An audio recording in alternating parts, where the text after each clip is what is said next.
We're going to call the meeting to order. Everyone get out of the order. Go ahead and push the thing.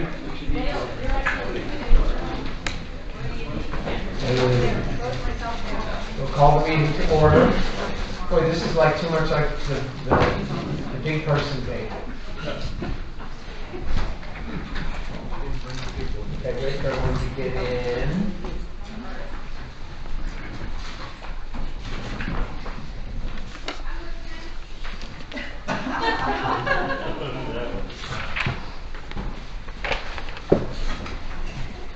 Okay, can we get a roll call, please? Director Cassidy. Director Koopman. Alternate Koopman. Yeah, I'm here. Director Dillis. Here. Director Engfer. Present. Director Franklin. Director Koopman again. Vice Chair Henry. Here. Director Leopold. Here. Director McPherson. Director Brown. Here. Director Pollock. Here. Director Stiles. Here. Director Ferris. Here. Chair Perry. Here.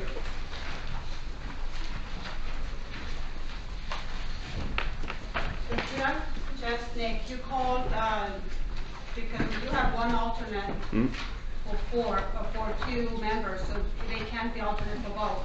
So later when it goes, so that we have required 12 members, who was alternate for who? I have word here that Yeah, Eden is supposed to be here in a few minutes. Okay, so Director Koopman is alternate for Director Franklin. got it. Okay. Do I have any additions or deletions to the agenda as shown? None of that. Okay, hearing none. Can I have any oral communications on items that we are not going to talk about tonight? If anyone has something to say, come on up. If you want to go up to the podium, you can. Either way, yeah, that's fine. That's fine, yeah. That's fine. Hi, Deborah Lowen. I'm from Fulton, and I'm a member of Lorenzo Valley Water District. Customer. I attended one of the first field trip, and I noticed that it's not on the agenda tonight to talk about, but I just wanted to say that was really enjoyable and informative. My impression was, though, in touring around, there was a very large emphasis on the fish population and stream habitat. And I just wanted to mention something, because as we were looking at the creek, I made a comment that was met with a little bit of derision, and so it caused me to want to do a little research, and I thought I'd share that with you really quickly. I asked, are there still crawdads in the creek? And Georgina will remember if you hadn't heard of those crayfish. So I fondly remember 50 years ago playing with crayfish in the San Lorenzo River up above Boulder Creek in the deep pools. But this question was returned with derision, saying, crawfish. They're an invasive species. So I looked it up. They were introduced in the San Lorenzo River by Fish and Wildlife. They were brought down from the Columbia River in Oregon, Washington. And they were brought to the fish hatchery in Brookdale. In addition to the fish hatchery using them for, they were studying them to how they affected the fish if they're predatory. One of the comments made at the field trip was that these crawdads are routinely killed by fish biologists. And I also saw that in all the studies it says there is no scientific evidence that the crawfish do affect fish population in our rivers, but they are blamed for that. I also read that crawdads are an indicator of streams that have no pollution because they cannot survive in polluted rivers. So they're actually a good thing to see. We didn't see any. I recently went up to the same place that I played in 50 years ago, and I didn't see any there, although the deep pools are still there. So, an interesting fact. It also brought up, we're talking about restoring fish populations, but the fish hatchery operated from 1912 to something like 1958, and they say the crawdads are left over from that, and that they're thriving. So how does it affect when we do fish counts and we talk about native fish populations? The Brookdale hatchery went up to, I'm thinking Scott Creek, I could be wrong, somebody could correct me on that, to collect the eggs. They came down to the fish hatchery in Brookdale, and then they were distributed not only in the San Lorenzo River, but in many, many rivers on the Central Coast to reintroduce them. So, just an observation when we talk about protecting the marine aquatic life in our rivers, are we ruling out crawdads? As a great taxpayer, I'm not sure I want to be paying for someone to be eradicating a species where there is no scientific evidence that they're a problem. And if there is scientific evidence, I would like that brought up or someone can tell me about it. Anyway, it was just an interesting thing. And I'm a very curious person, that's why the field trip was so interesting and it brought up more questions. So when we do things here, I'd rather beat over the head quite a lot of we have to do it on scientific evidence, and I sort of throw that back. Let's make sure we're really working on scientific evidence and not just what we think. Thank you. Thank you. I'm glad you enjoyed the field trip. It was great. Okay, I'm going to acknowledge the appointment of Lou Farris and Rick Moran from Santa Margarita Valley Water District as the director and alternate director, respectively, of the Groundwater Agency here. Okay, and I actually will skip back to 2.1. And if we can get approval of the minutes of the July 25th meeting, or actually it was more of just a workshop. So moved. Second? Okay, all those in favor? Who motions? Or any comment from, I should say, any comment from the public on the minutes from the last meeting workshop? Okay, all those in favor? Aye. Aye. Opposed? Okay. Mr. Chairman, I'll abstain. Abstain? Yes, you can abstain. I also abstain. Okay. So I. Okay. That was Director Engfer, Director Pollock, And Dillis. and Dillis. Thank you. Missed the meeting. Okay, And there who else? are, sorry. No committee reports. So, go to the general. We have reimbursement for internship. The recommendation is to approve a reimbursement to the Scott Valley Water District for an internship benefiting the Santa Margarita Groundwater Agency. Staff like to expound further on that? Certainly. So we have an opportunity to bring on an intern from UCSC. We being the agency, Santa Margarita Groundwater Agency. We have a project that we think might be very suitable because we all have noticed that our demographics, the people who are attending this agency meetings and the people serving on this committee is kind of one-sided. So we'd like to get younger people here, and we have thought about that maybe the intern could actually develop in youth or student outreach program, and then not only develop the program, but then go out and test it, see if it works, and then bring back the maybe evaluation, what worked, what didn't work. We could then build on that if it's successful to make it ongoing or decide that it's a one-time thing. So the main obstacle for this agency hiring or bringing on an intern is this agency does not have any staff and does not have any structure for handling any personnel-related matters. So the proposition in front of you is if Scotts Valley Water District, as a business agent of this agency, was to do it, that there would be a reimbursement from this agency. Currently, in the bylaws, the reimbursement is only authorized for the treasurer and an admin person, and it had to be, the bylaws stipulates that any other reimbursements would have to be approved by the board. So that's all I have to add. Any questions for staff? Yeah, I'm wondering, just, do we have target audiences yet? Like which schools or what ages or like those kind of things? We don't.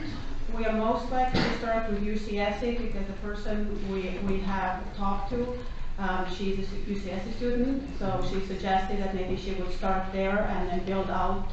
But we are interested in anything and everything. High schools, junior college, UCSC, San Jose, working youth. It does not have to be just colleges. Great, and of course they have more of a future than some of us do, so they have a And stake. we're hoping for. Thank you. Anyone else? Okay. Do I hear any comment from the public on the concept, the idea of this item? Okay.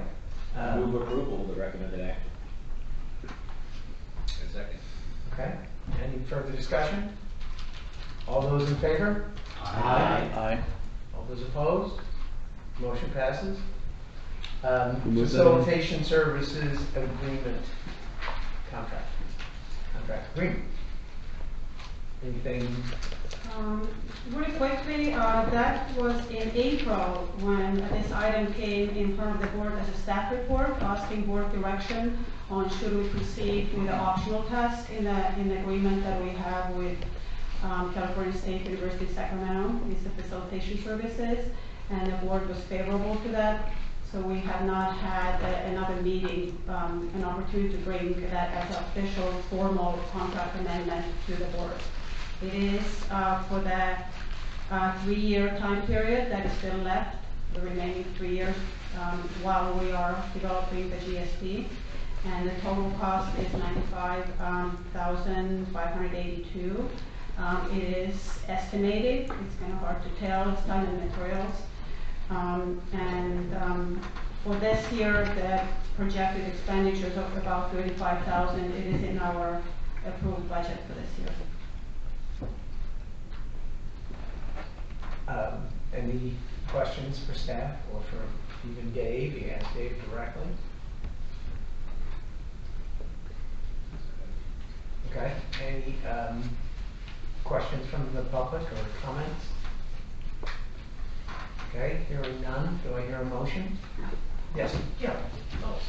And there's always time for further comment after a motion. But anyway, go ahead. Oh,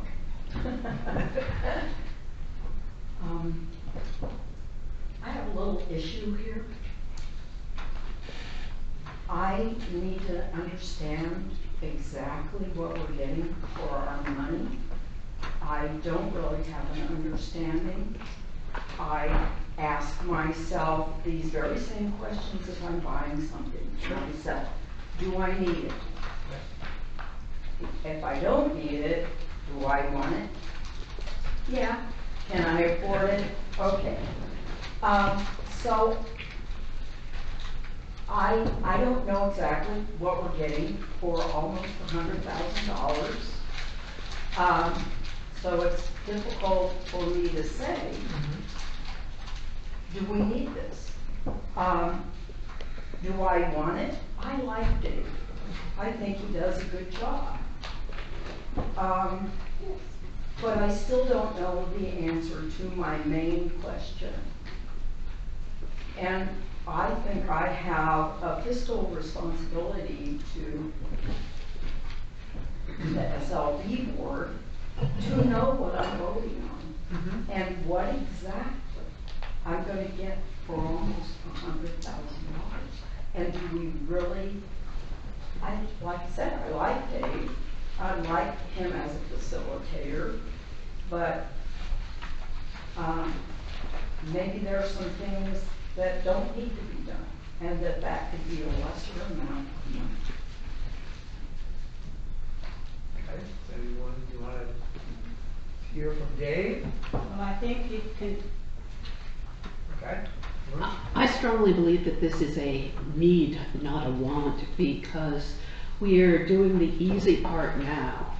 And as we get into the more and more difficult parts, it's going to be very useful to have an independent referee who does not have any perceived bias to help us through this. Not just a referee, but somebody who has done this for many different districts and agencies.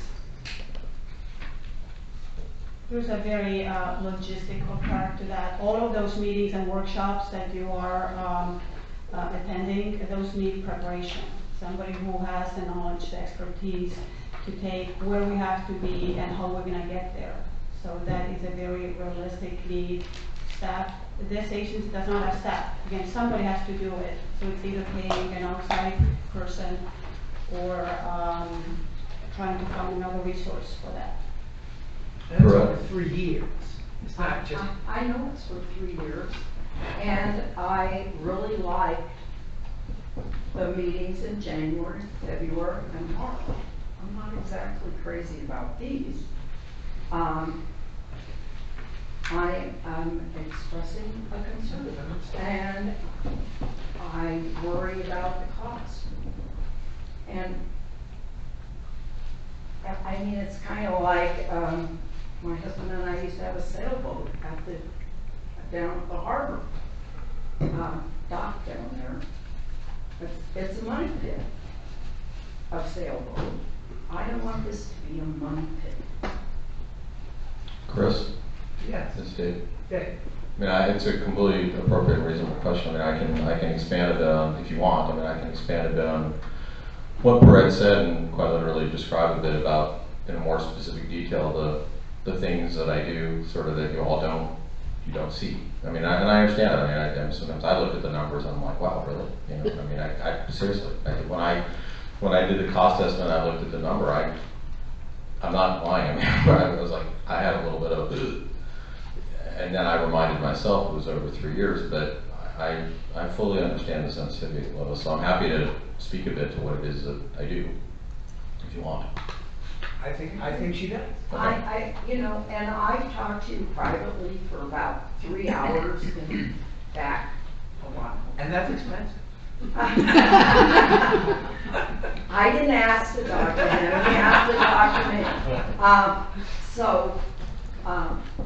Yes, I would like you to explain.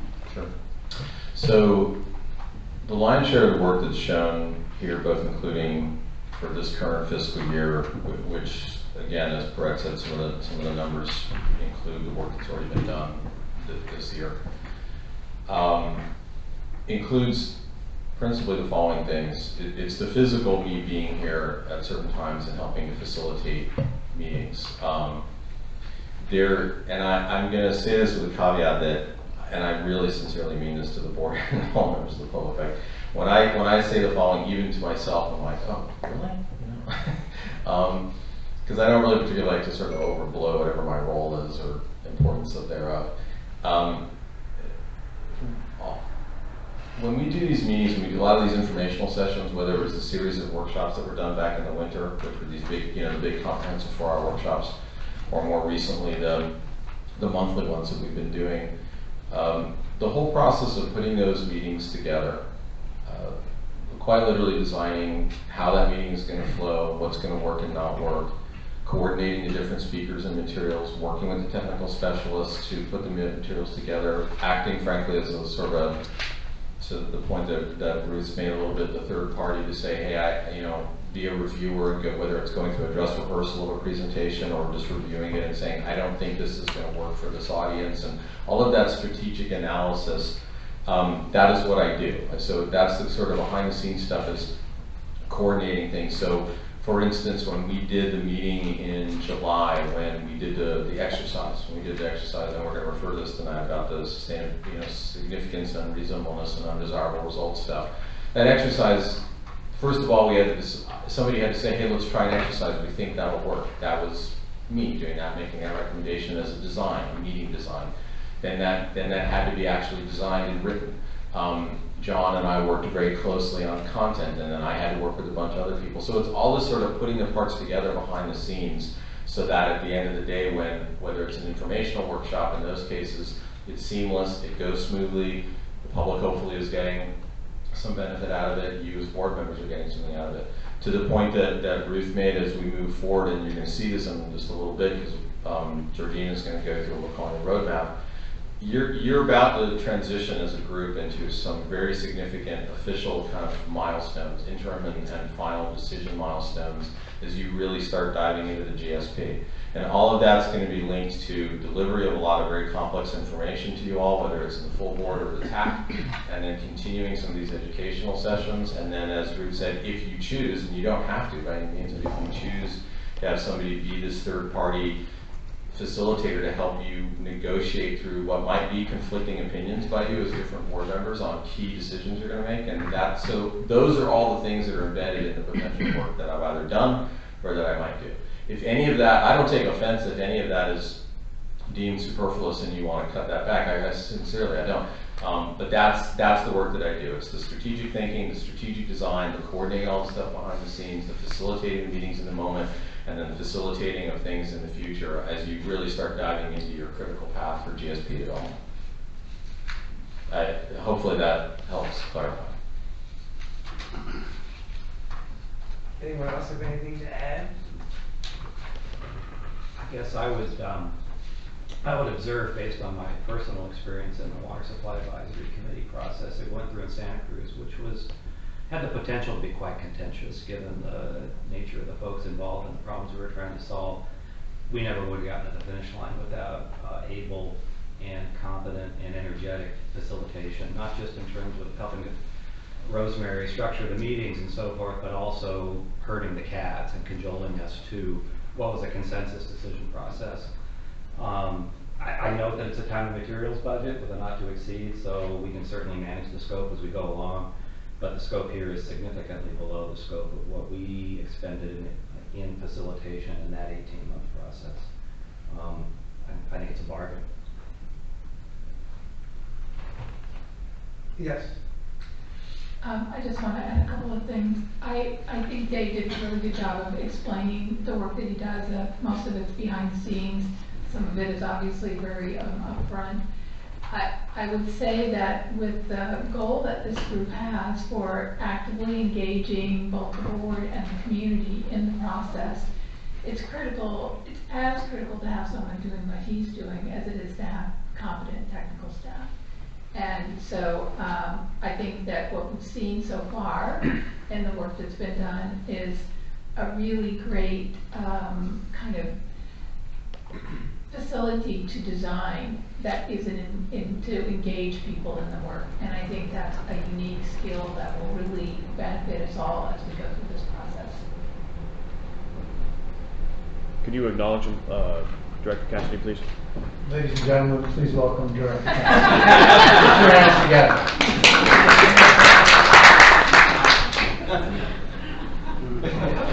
Anyone else? I mean, I totally understand your sensitivity to this, and especially that's you're a watchdog on that, and I appreciate your diligence, and we've been through it many times, and I respect it tremendously. And it's the fact of the matter is, it's kind of your call, because we have to do things in consensus here. If you don't want Dave, we don't get Dave. I didn't say that. I know, I don't mean it that way. You know what I'm saying? If you don't want to spend the money, and we don't have to spend the money. I know I can vote no, and it will kill it. But I don't really want to kill Dave. That's a good thing. Dave's very appreciative of that. I understand he's a facilitator and we need a facilitator. I just am worried about some of the meetings. Yes. Yeah. Lois, I appreciate your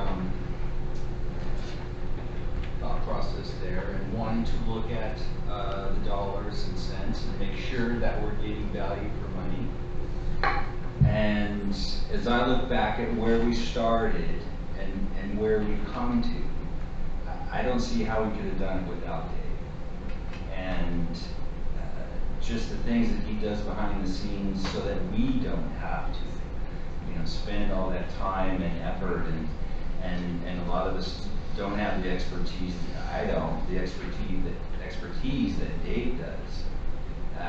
And so for me, it's total value for money. I mean, I know it's a lot. I'm always surprised at how much stuff costs, and it's always way more than I think it should. But when I look at it for value for money, I definitely think we get good value for money by having Dave as our facilitator.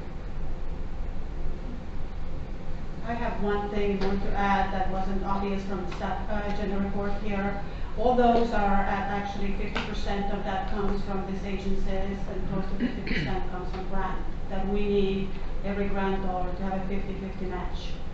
So, and all of those, the technical consultant and the facilitation, is either meeting one or the other. So it's something that we can keep in mind, that we're actually getting a 50% discount at all of those services. Yes, question. So, forgive my ignorance of the rules, but each one of us has a vote in this matter. So, could you kind of explain technically how one no vote could kill a facilitation agreement? Both of the lead agencies need to be unanimous on any matter that comes to spending money. Three lead agencies. Member agencies, excuse me. Okay, thank you. You all need to agree. Okay. Well, I'll just take this opportunity to reiterate some of the comments that were made just now. I mean, I think we pay a far higher price if we get to the end of this process and don't have an actionable plan that was well facilitated. The cost will be unquantifiable, I think, if we can't deliver a plan to the community. So I would support moving forward with this.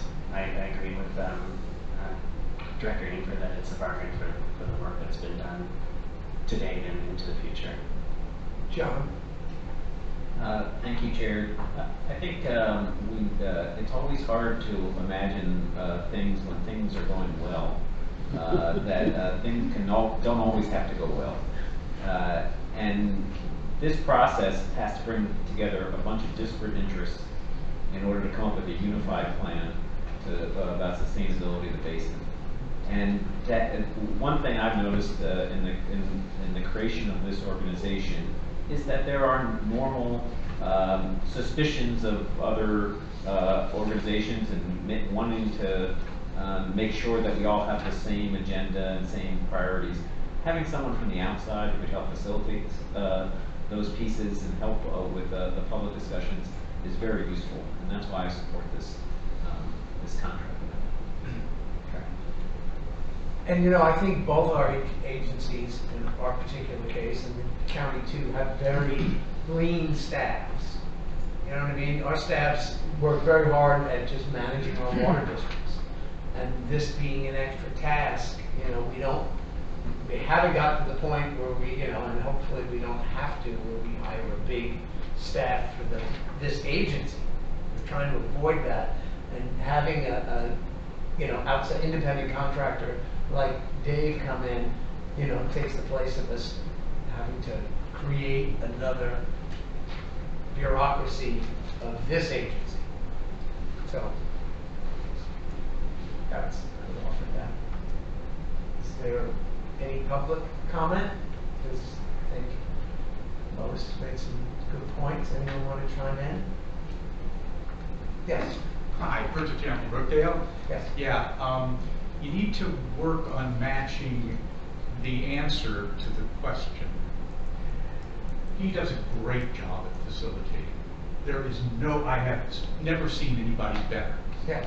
But what are we getting for the $95,000? Just him? Or is there a program that he's going to facilitate? And what does that program consist of? Do we have information that needs facilitating? I haven't seen much of the high-level, high-density information for him to facilitate. Thank you. You're welcome. Anyone else? Okay. You want to can we fill in the blank on that? Is that appropriate? We have a very comprehensive plan that needs to be developed, vetted, and approved to Department of Water Resources that meets the SIGMA requirements. So that is the big project that we have.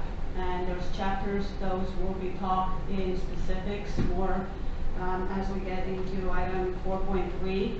And those are all of the very, very technical, but also very much the policy things that this board needs to take action and hopefully come to consensus. And that's the facilitation for those tasks. And all of our, like Georgina and all the real meat of the science is in the works now, will be coming to us, and that's what we're going to have to facilitate making decisions, based on. But I understand that's why people are saying we're just at the beginning of this process. Dave. Well, and to this gentleman's point, and it's a good point, great question. Quite literally, the very next presentation, when we get through this portion of the agenda, is Georgina is going to go over the roadmap. I mean, it's a very detailed roadmap of the program that is going to be taking place.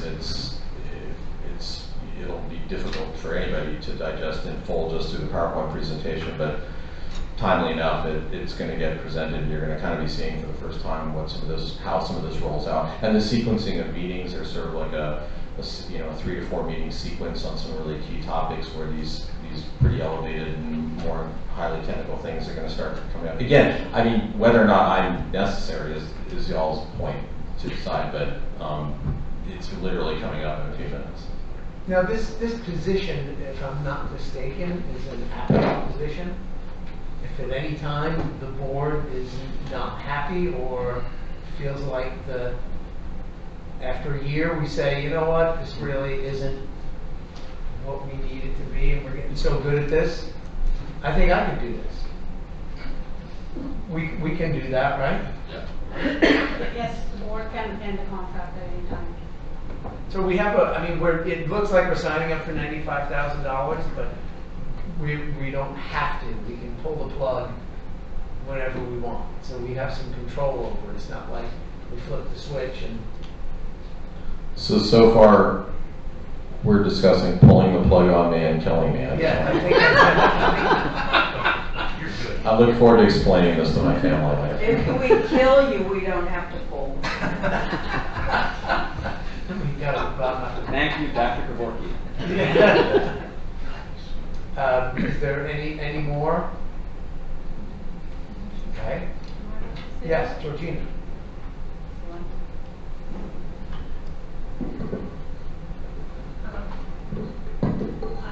I couldn't do the best job I could do without a facilitator. Definitely, I've worked on many different technical projects. The GSPs are the kind of pinnacle of technical projects or volume and scope and stakeholder involvement, and I have to focus on that technical stuff. And working with Dave and other basins, other facilitators has been really key. It's the first time I've done it, and now I never want to go to a project where I don't have a facilitator.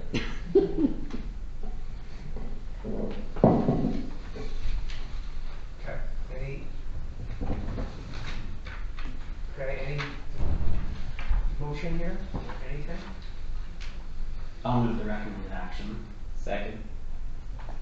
Any more discussion Who's on it? seconding?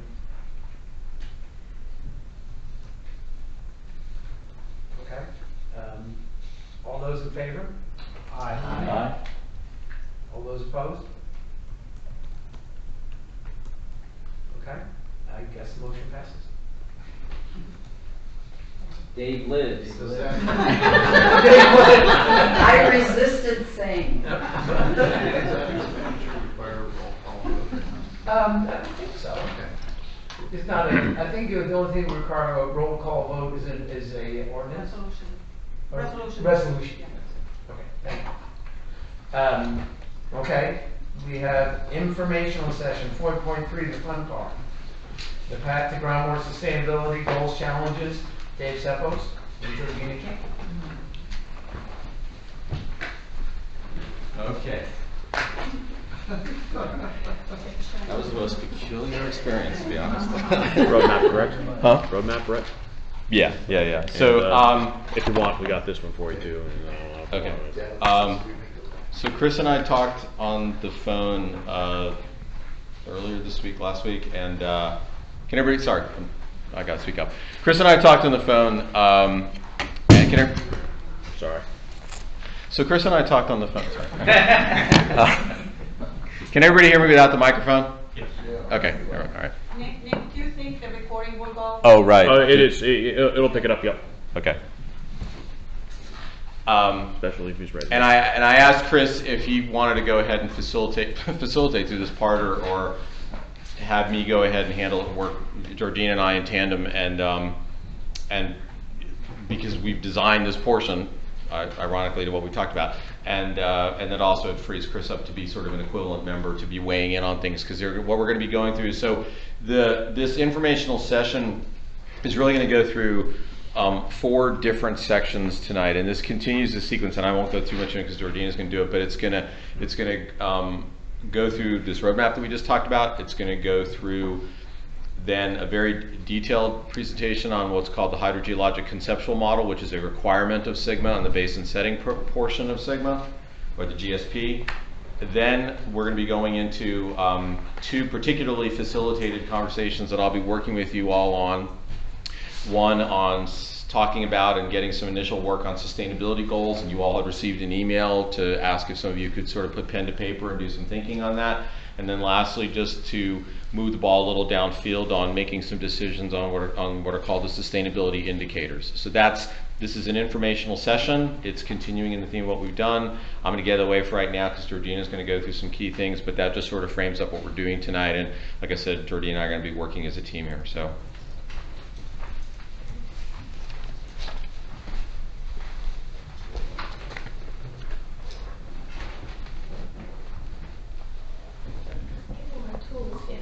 Okay. You may have to turn the clicker on. This? Yep. Okay. Good. Right. Roadmap. Where are we going? We've had lots of meetings here already. We've got two more years of meetings to go. And this is a marathon, it's not a sprint. And I've been through this process before. The staff members here have been through the process before, and I want you to be sure of what you're getting yourself into for here. I'm going to be, showing you this roadmap. How do we get to the finish? So here's our road. And how I work out what we're going to be doing every month is I work backwards from. We have to have a GSP to the state January 2022, and that seems like a long way away, but it will go in a blink of an eye. Just experience that. And I put the roadmap I put together. I think, is it in the packet? You have it. You've seen it. A lot of detail in there. And that's really, it helps me make sure that we're progressing, and that there's deliverables that I have to provide at these meetings. I have to let you know what we've been working on. There's decisions to be made. There's board actions, and then there is the GSP itself. In Mid-County, it was kind of all put together in the last few months, and in this basin, I would like to be writing the sections as we go, so it's not this crazy rush at the end.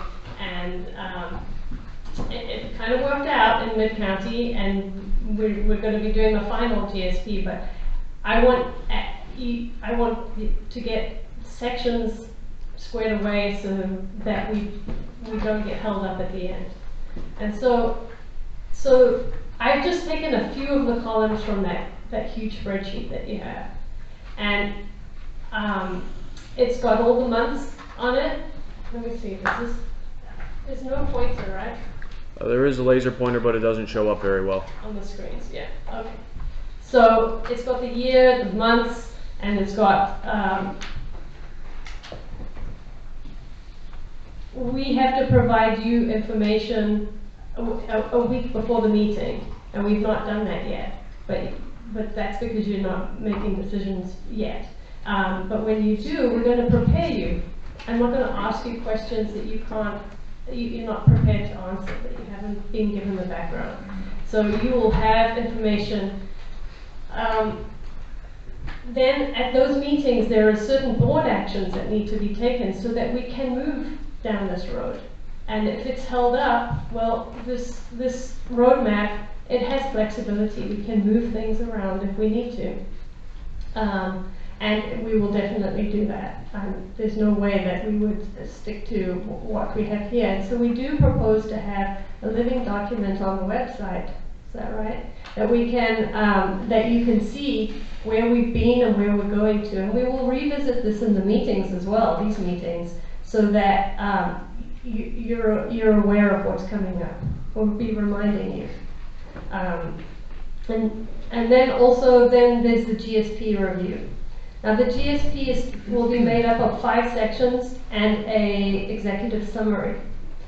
And in total, the GSP may be 500 to 700 pages long.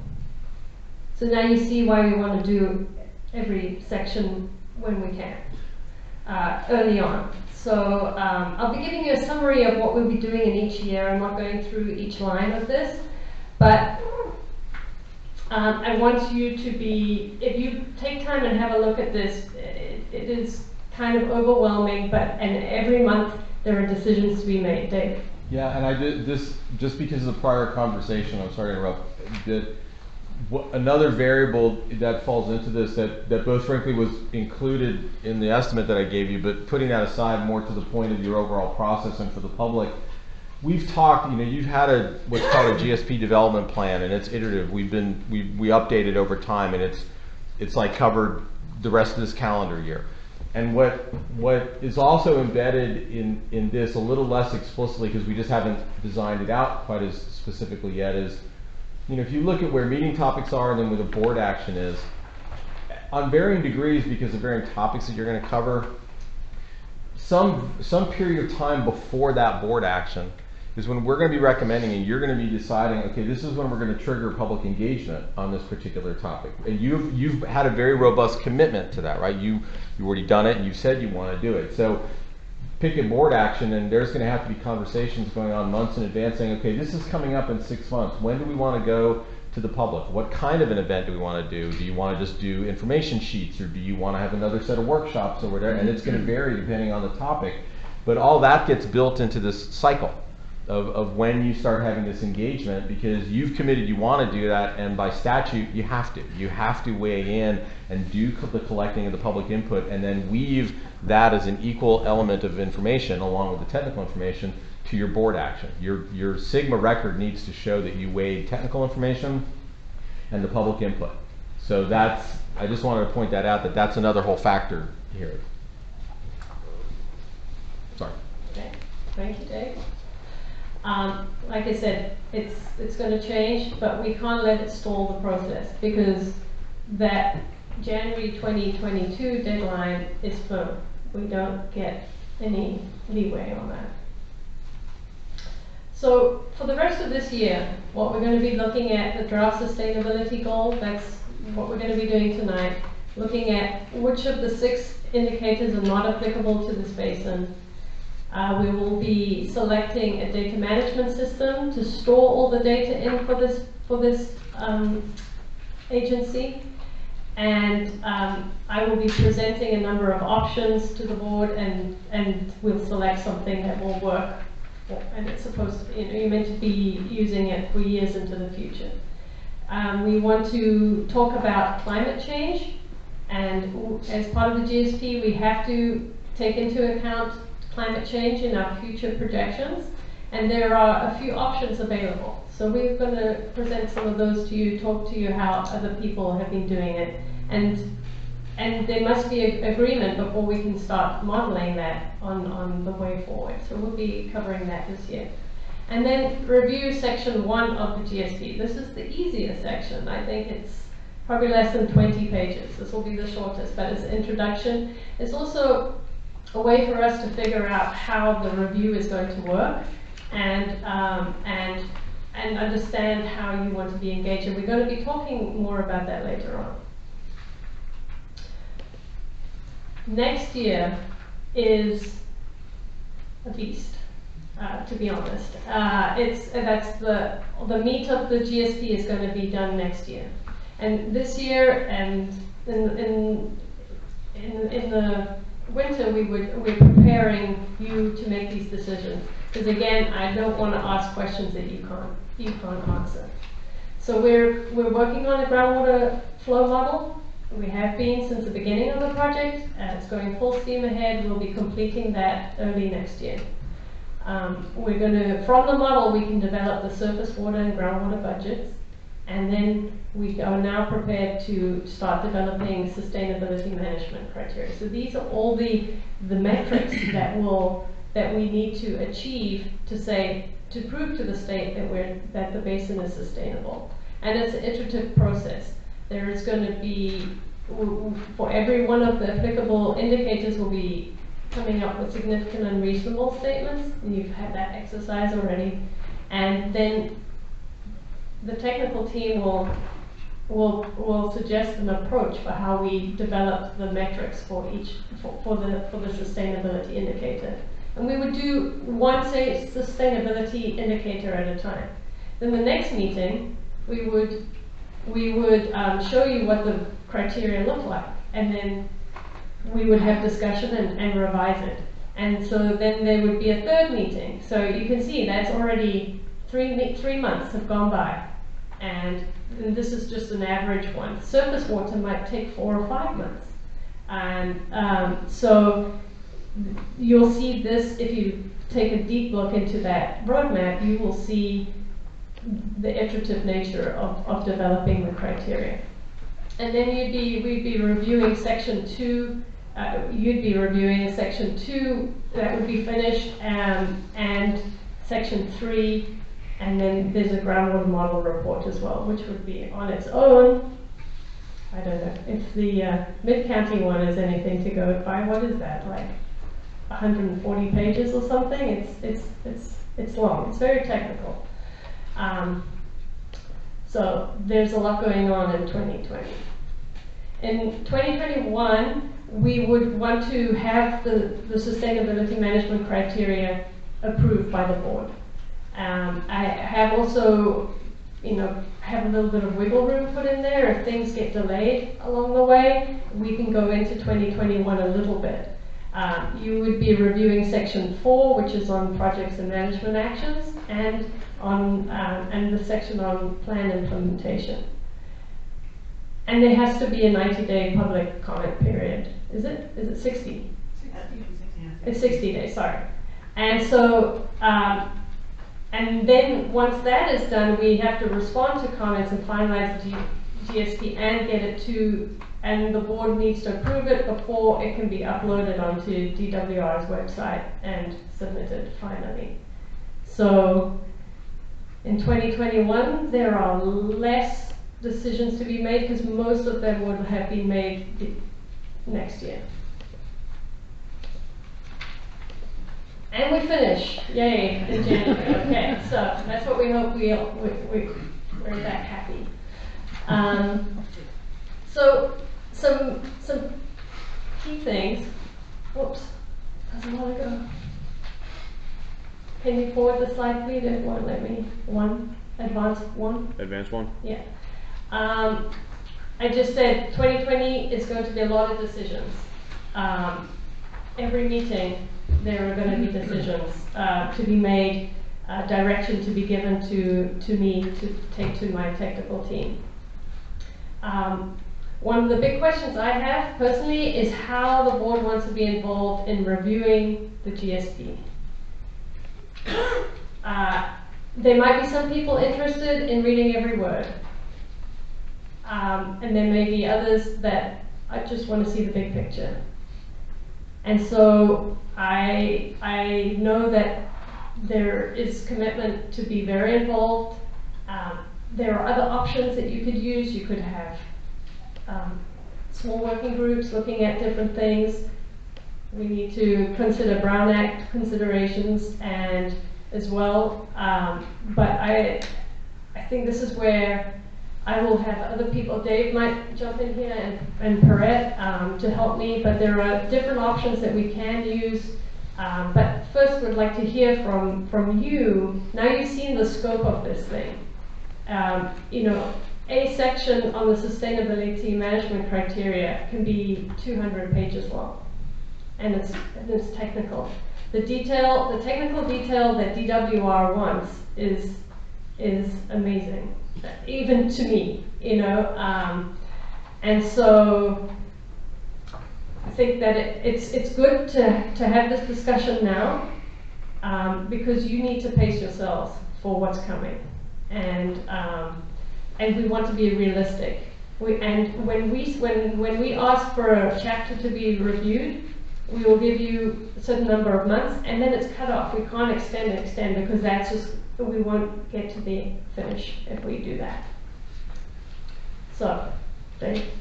Yeah, so this is a discussion that we need to start having. I'm just trying to stand here so I don't have my back turned to the public, okay? So to expand just a tiny bit more on what Georgina just said, and then I'll look to Perrette as well, I guess, is along the lines of what Georgina said about the level of detail, the level of documentation. Not that I'm advocating it, but you know, you're making, as I've said, you've heard me say this before, you're a regulating agency. That's what you do. You are a regulating body, regulating groundwater.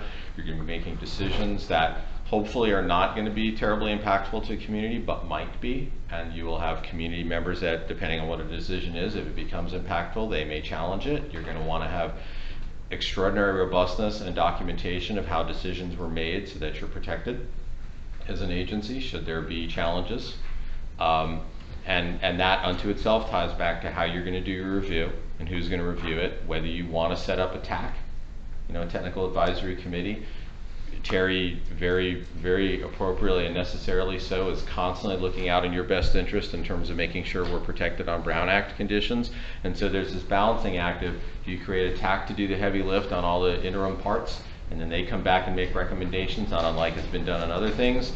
If they do that, there's still going to be this point in time where as board members you're going to be looked to potentially to still weigh in on a document, even if the TAC has done their first level review. How are we going to manage feedback where feedback is collected from you all and we're not you know, accidentally breaching Brown Act efforts? So again, how do you all want to do this? And Perrette, I don't know if there's anything else you want to add to what I just said before I go to the board. I just want to be mindful of the schedule, also the resources that this agency has available, and the money side of that, how much time we're going to put into. It is unfortunate, or maybe it's fortunate, but you can only submit comments one way. The two-way discussion, so if we get conflicting comments or opinions from you, we have to withhold them until we can get you together in a publicly noticed meeting. So that is something that either will slow down. If that will happen, it will slow down. We can't consolidate the comments and make the change. We have to wait the full month to come back to you and then discuss it in front of you, and maybe another idea comes out of it. If that's all the progress we make at the next meeting, then it will take another 30 days until we can bring the next version back to you. So we are kind of a little stuck ourselves. The staff, we want to be maybe taking your input and then going and designing something that we think might work just from the back-end logistical standpoint, or if you have any great ideas of is it a committee or no committee? You said a year ago or so when we discussed should there be subcommittees made, you opted out of that. You preferred that the whole committee, but even just logistically, there's 11 of you. The alternates cannot really participate in that, because if by email we get 12 of you submitting your comments, that is already breaking not all of you have voting rights. So it's going to get, because it's not a public comment at that point when we take it. We're only taking the comments from the board the same way we would count to here. The alternates that are in the public here, they cannot even speak at the moment because of how the bylaws are set up. So it gets really complicated if we were just talking through the legal counsel of how you would like the structure to be. Georgina, can you go, or Nick, can you go back to the slide? I think it's the 20 there, that one. So that, I mean, that's probably a good representation schematically, simpler than the big table. Georgina made reference to this when we had the workshop in July, and we took you through the exercise of pretending you were making significance and unreasonableness decisions that would then lead to, lead ultimately to undesirable conditions. Those are really, really critical decisions that, when we've talked many times about the local control responsibility and how you're going to look at data and you're going to make a decision as to, okay, here's a condition, is it significant and unreasonable? Is there a problem that's to be solved? Those are fundamental local decisions made by you as a board, and that comes fairly soon, and it's a key decision. So then it's a matter, is that going to be a conversation that's going to happen by attack? That's then going to be a recommendation to the full board? Or is that going to be a full group discussion all along the way? So, but that's just an example, like it comes up pretty soon. So, thoughts? I mean, undeniably, if there's attack, that attack's going to have a heavy lift. So, thoughts, ideas, suggestions? Ruth? Sounds to me like we either need to start meeting every 2 weeks or have a TAC. And I would be willing to serve on the TAC, and I think that I like that idea of people that like diving into the details have an opportunity to do the hard work and then have the rest of the group feedback on that. Okay. All right. So two proposals: attack and potentially increasing the frequency, or maybe increasing the frequency as needed. Or I mean, what do you think? I would say that it's one or the other. Okay. And I'm not wedded to either proposal at this point. I'm starting a discussion. Okay. What would be, so any immediate response to the idea of attack, and then an additional question to that is, what constitutes a functional attack? Like what, I mean, there's a Brown Act dynamic, so Terry, why don't you talk a bit about numerically what are we talking about? Because attack will have to be Brown Act compliant as well, presumably. Yes, but that's easy because you won't have a majority. We'll have 5 people on attack. The JPA Article 12 and 13 says the directors, the chair, one of the members of our board of directors is the chair, and our bylaws say that the directors must be a majority of any committee that's appointed. And Brown Act would apply if they're regular meetings, so it would just be a notice thing. But That's a 72-hour noticing period. Correct. Okay. So you would have regular notice agendas and a lot of discussion in detail. The advisory committee just brings information and recommendations back to the board. They don't have final decision-making authority. And what I like best about the TAC, or the committee that's appointed, is how are you going to communicate the entire volume of information that has to be shared and have it a deliberative process with the public? If you're going to include everybody and the public, you only can do it at one of these meetings, so that the TAC is something that's much more comfortable. The public will be invited to the TAC meetings if they're interested. We're not trying to circumvent the public, we're just trying to find a way to get information out and decisions and recommendations made. And then the role of staff. What role does staff play at the on a TAC? officially Well, or as long formally. as the majority of the directors, under the bylaws, 5.1 of the bylaws, staff can be on the TAC, or staff can just be in a support role as decided by this board. So staff can be on the TAC? Yes. Okay. Because again, the TAC is not a decision-making body. Terry, can members of the public be on the TAC? I shall tell you.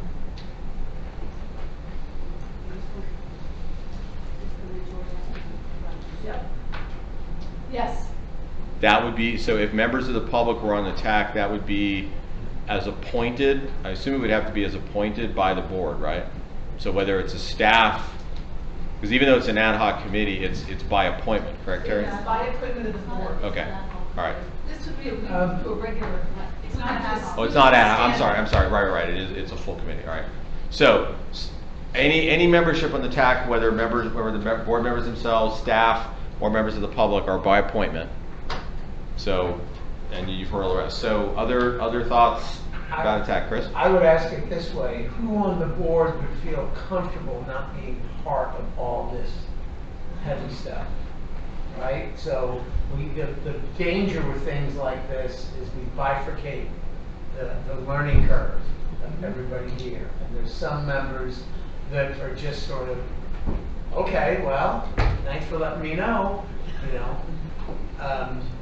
I would ask the board, is there anyone that would say, I don't want to know? Let's go to Dale. Well, yeah, I mean, my question too is like, okay, there's a group of us that are going to be very well educated and knowledgeable about the subject matter, and they're really going to understand it. And for people that are not going to be on the committee, how do we get that same level of understanding to make a good decision, based on all the information? Well, that is, so the three meeting, 4 meeting, 5 meeting cycle that Georgina talked about, and the cycle that we've been on over the last couple months is an example. There's this sequential nature. It's what we've been trying to employ in early stages. I mean, I think it's fair to say, unless you disagree. Yeah, I think developing the criteria can be done here with the board. It's more the reviewing of the sections of the GSP, and that's the part that's probably more cumbersome. I mean, we're going to be doing our best. We've already been trying to, and again, the example is to try to demystify as much as we can, to start getting you all more fluent on the language of Sigma. That's what we've been trying to do and will continue to do. Chris? All right, well, let me go to Doug and then to you. Okay. I want to confirm that I'm understanding correctly sort of what the flow is going to look like here. And Virginia, you just said something that actually helps me move along a little bit. I guess rather than viewing this as sort of a linear process, I'm seeing it as sort of a spiral down, so that we're going to be getting gradual, or up, or laterally. Let's put it laterally. Peeling away the onion, however you're going to put it, but we're going to be getting gradually knowledgeable about all the parameters we're trying to deal with, and then getting more deeply knowledgeable about those in parallel, because I think we have to, because they're going to inform one another, right? I don't think it's going to be like a linear, in the software world we'd say a waterfall approach, where you just march ahead and make a decision and you never revisit that decision, because I heard you say that. The only way that can really work is if we're really gradually getting deeper and deeper into the material, all the key material. And I think everybody has to come along on that journey. Now, you said, what helped me a little bit was when you indicated the TAC might be sort of a review process rather than a decision-making or even a parameterizing body. And that I could see working. But if the TAC instead were to be a drafting body, then I would have a problem. I'd have concerns about us as a body being able to support the work product in a knowledgeable way and really be able to implement it down the road. So let me go to Georgina on that question. I'm going to come back to Chris because he was in the queue. So that's the distinction that Doug just made of a review versus a drafting. I think, is it fair to say that drafting is at the staff level, is at the consultant, and to perhaps a related extent staff level from the working group context where the staff meets periodically. So the drafting is at that scale. And then the TAC acts in a review capacity. Are we saying Well, let me be clear though, the drafting, is, okay, done by staff, noted, informed by discussions that happen here, Yes. rather than informed by discussions that happen at the TAC. Right, It's here. yes. Thank you. Chris? How often would the TAC meet? Like, I mean, whatever the TAC would do, why couldn't this group do it? Why couldn't it be a TAC of 12, TAC of 11, I mean, whatever it is? Okay. I'm going to answer that by telling you how it was done in Mid-County, and every single basin is different, right? And just giving you an example of how it worked, there were some things that didn't work well in it, and some things that did work well in it. So they had the advisory committee of different interest groups. Staff were not part of the advisory committee, and they made recommendations. So I would go through all of these things I plan to go through with you in this roadmap. I went through with them, and then we only, I think, twice went to the board and told them how we were doing, because the advisory committee members were talking to their board members about how we were progressing and what was, the way things were going. And then we wrote the GSP. No one had seen it yet until the very end. And then only staff reviewed it.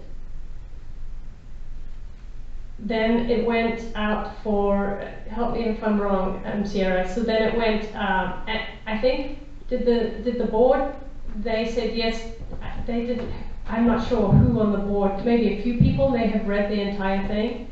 But nobody told us that they did. Yeah, well, and who knows if they read. And so then it went out for public comment.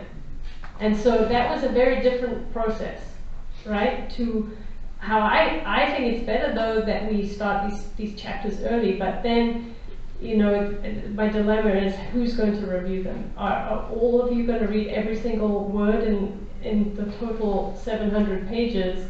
Sure, it's over a number of, many months. Are we, how are we going to track those changes? It's kind of almost, hopefully at that point it's just minutia, it's not the general concepts. We should have decided that already. So it's more like, redlining, this is typo here, or maybe you should reorder this or something like that. So I need to know the review of the document. Staff is definitely going to review that document, but the board, is there any official way for them to review it? Can I, Chris, may I? Oh, I'm sorry, go ahead. No, go ahead. Well, I mean, to just, if I can respond, because if James, did you want to be in the queue? Or? Maybe, yeah. Okay, and I introduced I'm going to give you a pro and con answer to your question. And I'm going to do so because I'm sort of a personal example of having requested a prior committee, right? Remember the facilitation committee that still exists when we were working on the guiding principles. And I had come to you all and I said I would really appreciate if you guys could create a committee of some sorts. And an argument, a question by one board member, I don't remember who it was, had said, well, what, and for the public unfamiliar, when the guiding principles that I think all of you are familiar with, that this group did a lot of work on, and I had suggested as a process, I said it'll be really helpful if in between full board meetings, there are these interim facilitation committee meetings to give me guidance so that I'm not waiting all the way to a board meeting. And one of the board members said, well, why? I mean, like if it's sort of the same question. If you get guidance from a committee, why can't you just get guidance from the whole board? And there's a legitimacy to that, and yet I can also tell you that having those interim meetings was really helpful schedule-wise, and it was really, really helpful as your staff in that regard, getting guidance from a representative cross-section, so I knew what to do and I knew what to modify so we could make the agenda packet timeline for the next agenda meeting and do that. That's the plus side of doing something like this. Now the other side to it, I'm not taking sides, is at the end of the day, I'm reasonably certain that nobody in this community, not that nobody cared, but nobody's ox was getting gored yet by the insight you gave on developing the guiding principles. Well, you have a statutory regulatory responsibility that any one of these people in the community may look to any one of you as board members and say, did you read this? Did you read this completely, Mr. Board Member or Mrs. Board Member? Did you approve this? I mean, you're a regulating agency, so that's the pro con of it. But I have to say, when we did that facilitation subcommittee and I was on it, and we were doing work on the guiding principles, I was always really worried that when we brought it back to the main board, people would be like, you know, that we were stepping out on a limb here and creating something that they weren't going to go with. I think we were very fortunate that, you know, we didn't get off track and make more work for ourselves doing that work in between the main board seeing it. So I felt lucky on that one. I could just see this one. Now, if you're just talking about editing, like, you know, spelling, punctuation, maybe a little bit of wordsmithing and stuff like that, well, that's fine. You know, I don't think that the board wants to do that. But if you're talking about content, then I could just see it's a minefield. Potentially. It could work great. It could be awesome. But it could also cause more trouble than it's worth. Because, explain why. Because people won't feel ownership in some of these decisions, and if it's really big blocks of information, it's going to be hard to get them up to speed after the fact. Right. JM, you ready to maybe come in now or no? Yeah, I mean, I would just say that I think, you know, some of us are probably interested in high-level policy review, and others are interested in getting into the weeds. I see the value in having everyone get into the weeds, so at the end of the day, the decision that is reached was one that everyone felt they had a lot of ownership in. I can also see where adding additional meetings to achieve that will be very difficult for some of the people. Speaking for Supervisor Leopold and Supervisor McPherson, will be almost impossible to add another meeting to a calendar. So, you know, maybe perhaps if we go in the TAC direction, the TAC could provide a regular update at every single board meeting that kind of gives a high-level step through what they've been working on, so that board members feel along that process that they sort of have a general sense of where things are going and what kind of information is being reviewed by the TAC, and can ask questions of whoever the chair of that committee is, and we can potentially resolve any questions as they come along without the board actually giving direction each time. Does that? What would be the problem with having a sort of a, I mean, I guess what's the downside if you have all these extra board meetings that are essentially the TAC meetings, right? And you don't get a lot of attendance, and only the people who are really interested in doing that work. What's the downside, Terry, from a procedural matter? Let's say you have 3 board meetings a month, and they're during the day sometimes, and you only get 5 to 6 board members show at them. That's a lot of staff work to agendize meetings, prepare for meetings. So they don't have to agendize these TAC meetings? We do. No, the TAC meetings. Well, yes. Well, TAC meeting would have agenda posted, but not agenda packet. So the agenda packet has to be posted 72 hours prior, and then take the input from the full board and turn that into a next workable, and share it with a consultant, and turn it into public. Could there be, so the difference between a board meeting and a TAC meeting is no action is taken by the TAC, it's just advisory. Could the TAC can be advisory but consist of 11 members? Quorum, you can't have quorum of the board. Okay. I think that was the thing. Correct. My concern is with the volume of information, we normally have our agenda packet out 3-4 days before the meeting. How do we dump that on you 3 days before the meeting, 50, 100 pages of documents, and get back for a deliberative meeting with the public, and then make decisions in that kind of turnaround time and have it meaningful? Yeah, that would be the same problem with the board. It'd be very hard with 11 people. Right, I'm just saying, it'd be the same problem with the board after the TAC is done. So let me go to Doug, and then I want to check and see if there's any other comments, and then I may have a question to Perrette, a question / suggestion. But I'm kind of staying tactical here because it seems like we've gotten into a problem-solving mode.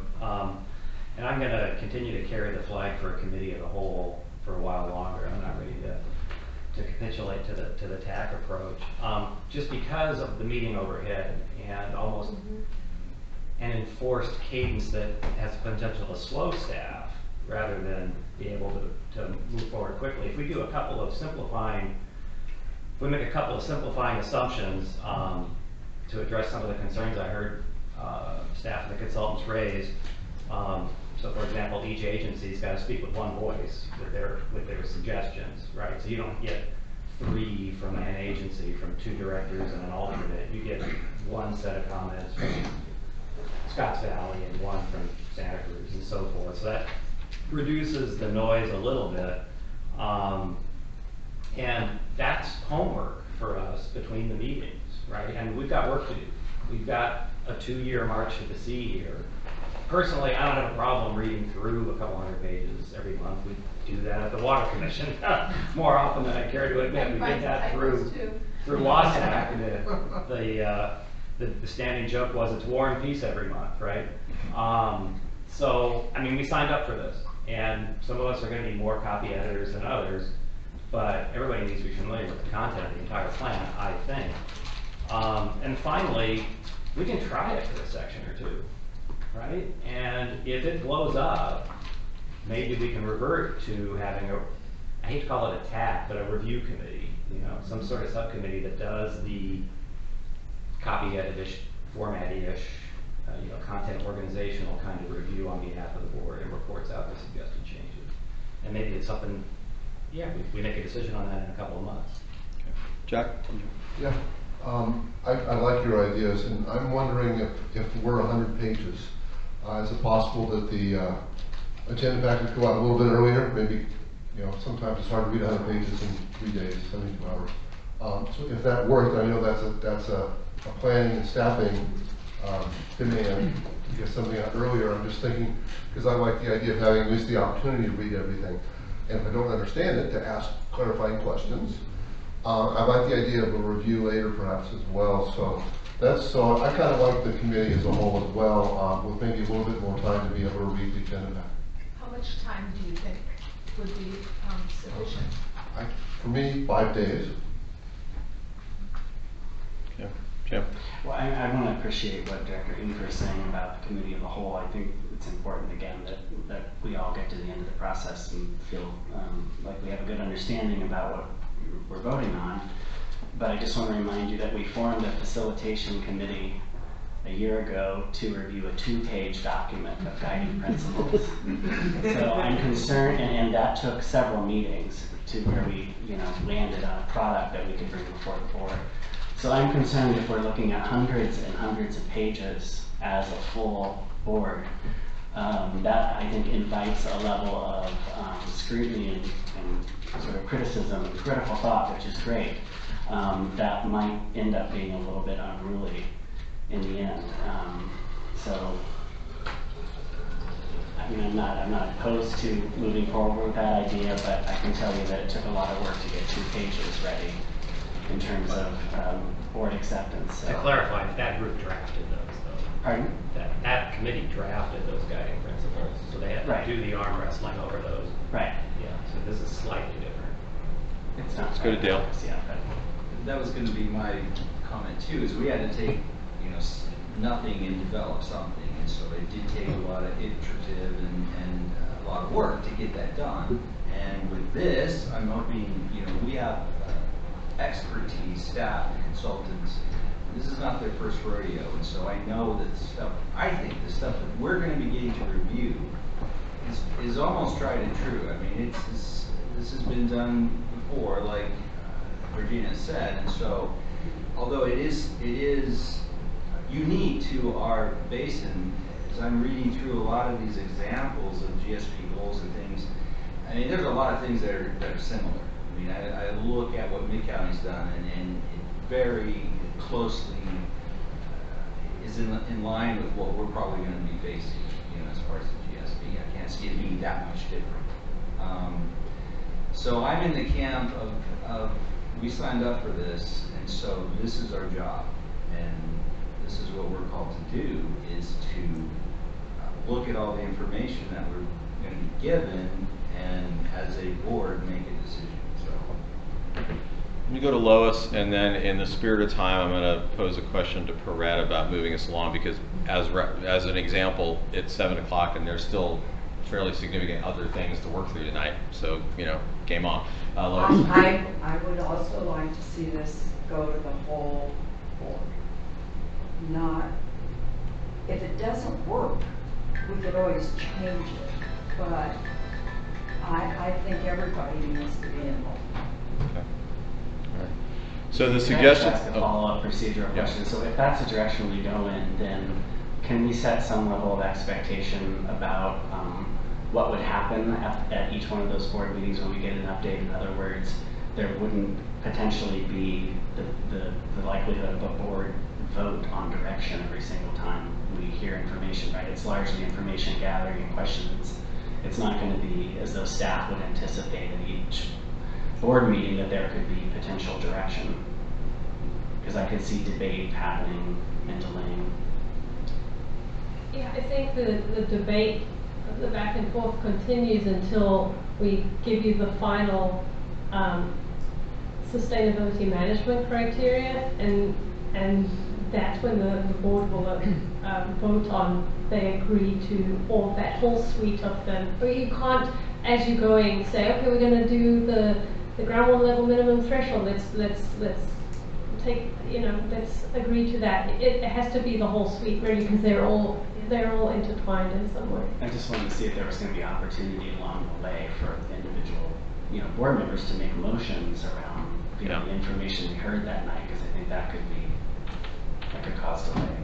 Well, I mean, let's maybe use this discussion right now as an example. So the question I was about to ask to Perret, and this is a good illustrative example, I guess, is, you know, if a next immediate step was for staff to put on paper like a formal proposal for you all to consider, because this discussion is not leading to a final decision tonight. It was just to get guidance.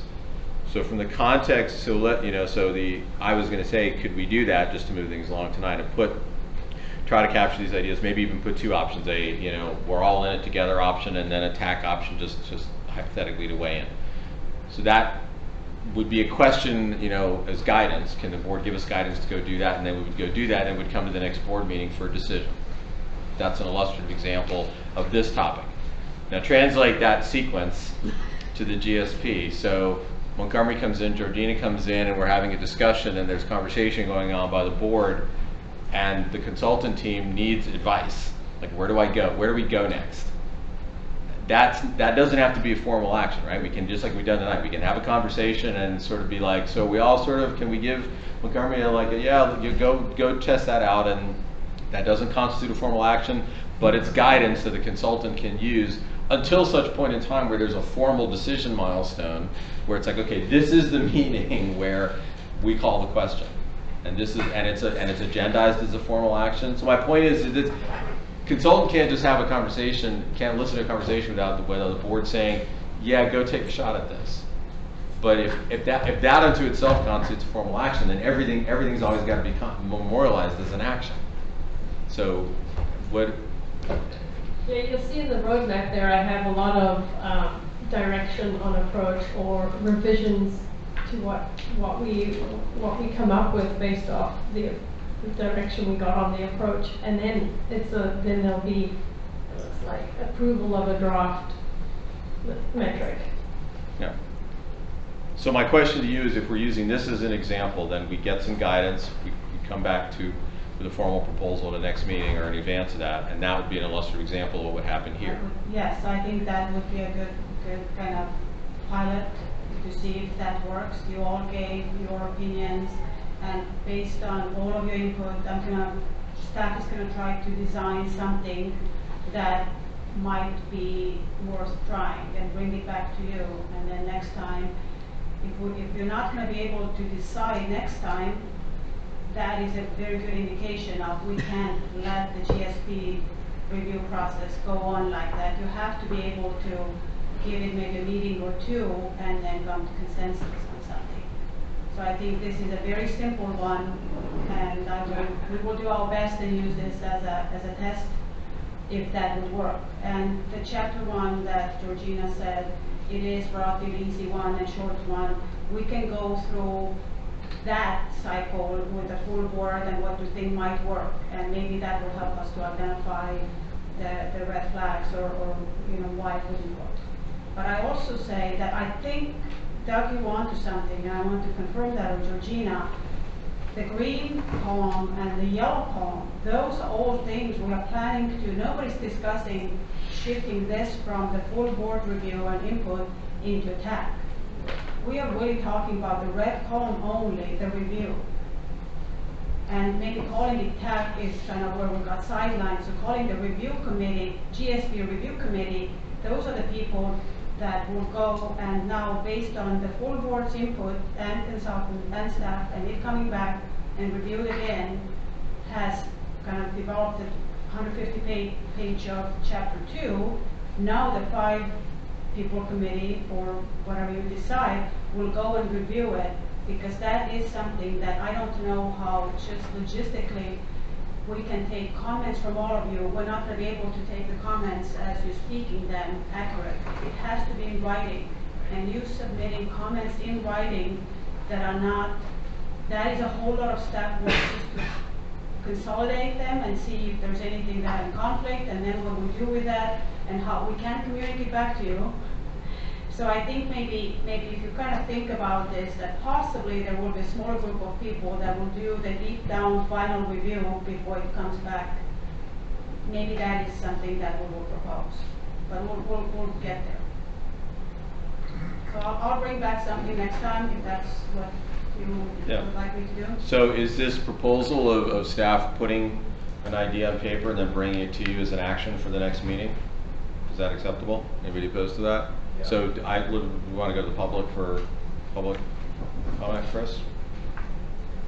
So I'm going to open up the floor, continue for public comment. Yes, sir. Virgil Chapman, okay. I missed your definition of what a TAC is. Oh, Technical Advisory Committee, sorry. Thank you. Thank you, sorry. Wow, that was, we should have done that like 8 hours ago, sorry.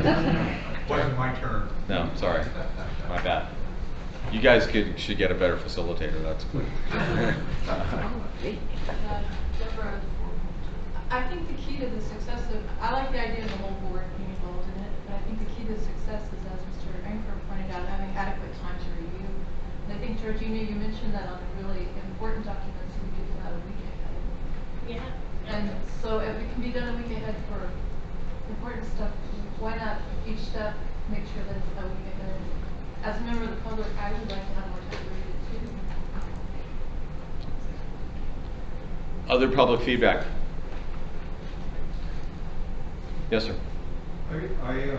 It's interesting that the TAC would be at the GSP review. I was thinking you were maybe talking about a committee looking at the really technical stuff, the hydrologic, the engineering, the, all of that kind of stuff, the geology of the area.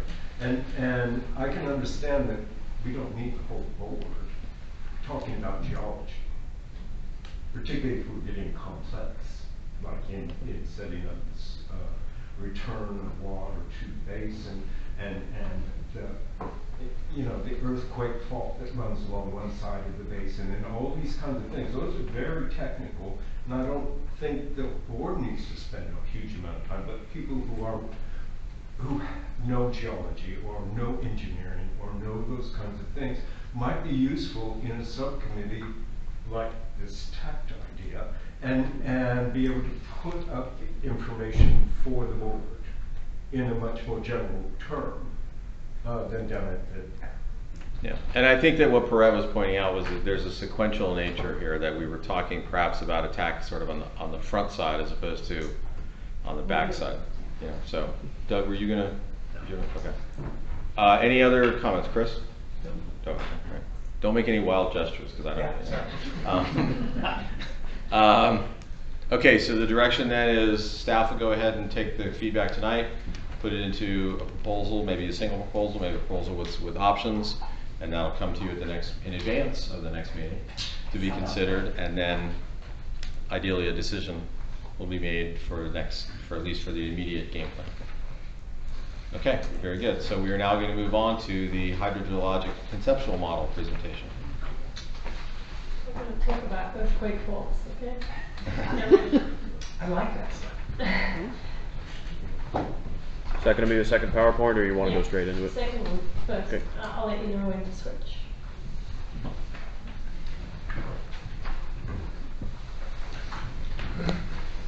And all this geology stuff, I hope to explain it simple enough that everyone can understand and that we wouldn't need detailed technical group to look at it, because it's just a basic understanding. It's a familiarity I want you to have with the basin, and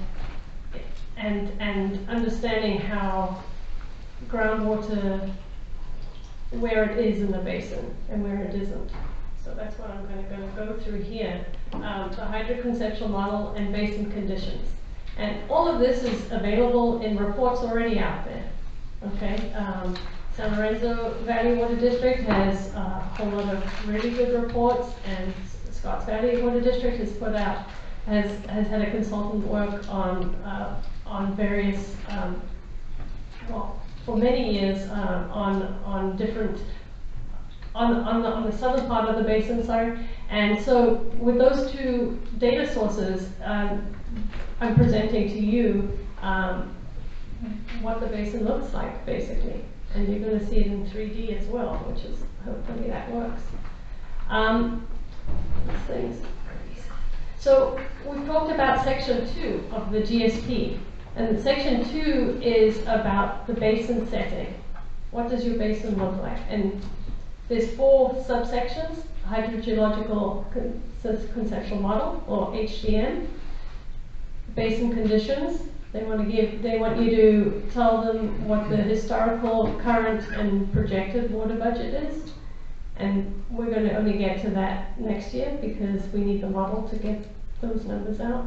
And then management areas. If you're going to consider management areas, they're described in section 2. And that's also, I'm not going to cover that today. I'm just going to cover the first 2.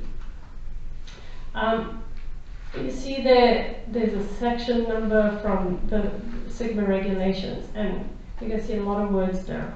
And hopefully the pictures that follow will help you understand. But as part of the GSP, they're very prescriptive as to what you must put in the GSP. And they had a checklist at the end to make sure that you described what the geology was like, how the basin was bound, how groundwater flow was impeded, what's the bottom of the basin, what are your principal aquifers and aquitars. They're very prescriptive as to what maps you have in the GSP. And when you submit the GSP, it's graded on whether you have all of this information. So I'm going to get you familiar with section 2 and use the terminology they use and show you some of these maps, because we prepared them already. And this thing is really sensitive, sorry. And then cross sections, which I'm going to show you today as well. So you've seen this map. It's a map of the basin with geology on it. It's a beautiful colored map. Don't know what the colors mean. It's got little symbols. It's kind of confusing, but you will hear me talk about the formations, and you already know these formations and aquifers. We've talked about them before. But so the basin, what in the HCM, hydrologic conceptual model, you're describing your vessel. Example. What does it look like? What's on the outside of it? What bounds it to be your basin? What's on the bottom of it? How does it, how is it defined spatially? And we have faults. There are the fault of the Zayante fault on the north that bounds the basin, and the Ben Lomond fault on the west side. Interestingly, the Ben Lomond on the east side of it, the west side, on the pink and green side there, it's been upthrown 1,000 feet. So, and on the other side of the Zayante fault, it's upthrown on the northern part several miles. It's crazy geology that happened there, and the crustal materials in the basin and to the west, it's a different crustal material to the oceanic crustal material that's north of the fault. So, and then the sediments that are found north of the Atlantic fault aren't found in this basin or westwards of it or south. So the old basin used to just go along the south there where that last arrow just came up. There's a yellow spot, a yellow area, and that's alluvium that has been added to the basin. So one of probably the early tasks of this agency was to modify the basin. And so that area of alluvium was added. And then the southern or the southeastern boundary of the basin is defined by a granitic high. And that is hard to, I'm sure if I say granitic high, you say, what is that? It's where the basin, where the granite comes up quite close to the surface. And I'm going to show you that in 3D just now. It's quite cool. And there's also the next bit of boundary there is the contact between different formations. So that's how the boundary was modified based off this information. Groundwater can flow across the Ben-Lomond fault in the upper layers. It can't flow across the Zayante fault very well because that's a very big movement, and it forms when a fault moves. And these are faults that are not like the San Andreas, which are strike-slip faults that move this way. These are normal faults, so they're kind of vertical separation. There is also that green line down the middle of the basin that's called the Scotts Valley syncline. And a syncline is just a geological word for a bowl, a basin, a feature like this. And so you'll see that in the cross sections, how the sediments have been deformed, and then they've been laid into, deposited into that bowl-like structure. So this is very geological. This is a stratigraphic column, but the yellow bits are the aquifers in the basin, and the Santa Margarita is a primary aquifer. The Lompico. Next comes actually the Monterey Formation, which is not an aquifer, but in some places there is no Monterey. There's directly Lompico. It's a sandstone, and then under that is the Butano. Now it's interesting that the aquifers are kind of clumped together there. They have above them there's mudstones and shales which don't yield groundwater. And then below the Butano there's the Locatelli and then the granitic base of the basin. Okay, let's see if this works, Nick. Okay. Georgina, could I just, all of Georgina's presentations are already up on the website, so if any of you are following along using your devices, mobile devices, they are on the front page there, and will be for the public, because I know there's a lot of information there. Okay. Now, I was hoping the screens were going to be bigger, so I hope this works out and that you can see. It's just yeah. So, as a static map, this isn't telling you much, but what this is it's the topography exaggerated by 3 times, and the geology map is draped over it. But I'm going to move it so you can actually see. It's not zooming in, Nick. Oh boy. Well, this is awkward. We were having a little bit of issues with this earlier. I promise you all I actually did test it. If I can get the mouse, Georgina. Yeah, can you just click on the all layers? All layers? Like you, yeah. Oh, yep.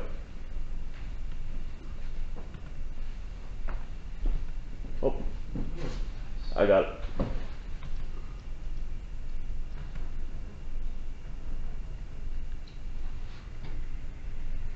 Good. gonna have to take a technical reset. You got it, Georgia.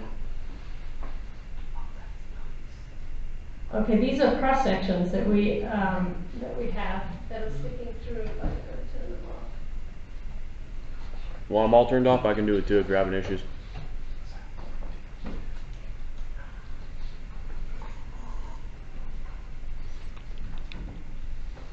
Can you hold the shift? Shift. Off.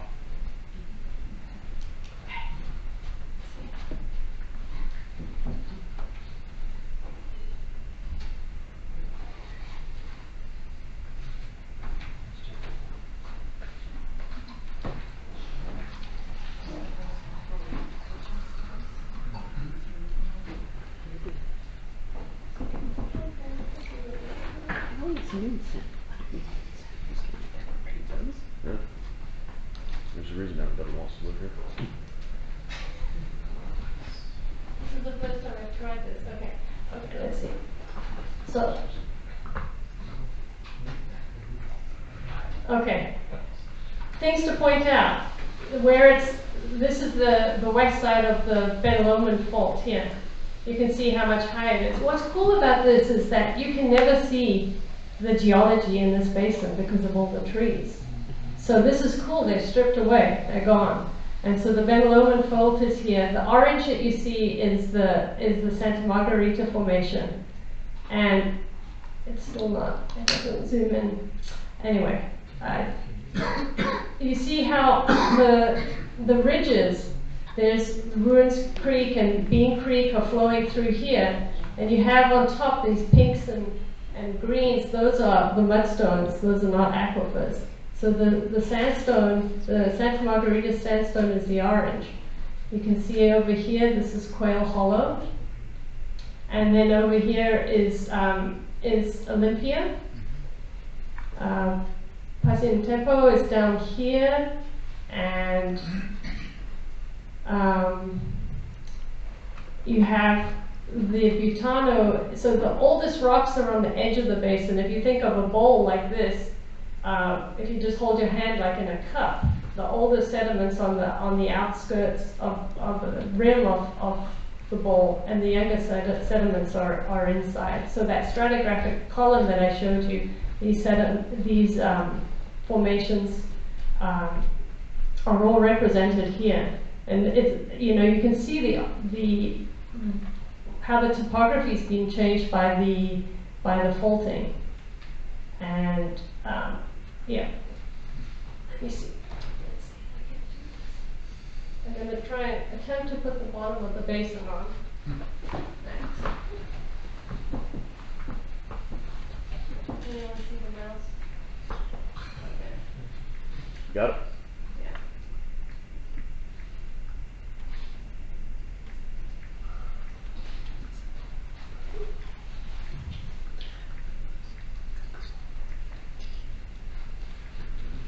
So I talked about the bedrock high, and that occurs over here.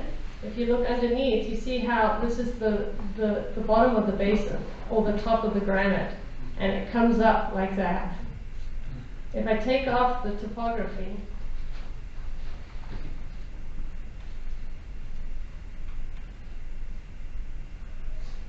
we'll get a closer look at that bowl-like structure, and in this bowl is where all the aquifers are sitting, are being deposited. So you can see the blue colors are the deepest parts, and the redder, warmer colors are the shallower parts. So that's our basin. This is up in that northern tip, and then this is down at the boundary with Mid-County over here.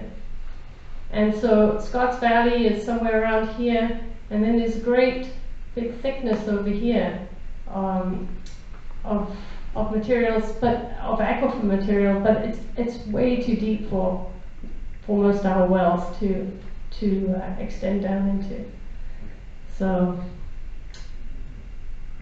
yeah, that's what the basin looks like. It's kind of nice to see it in 3D. It looks like a bathtub.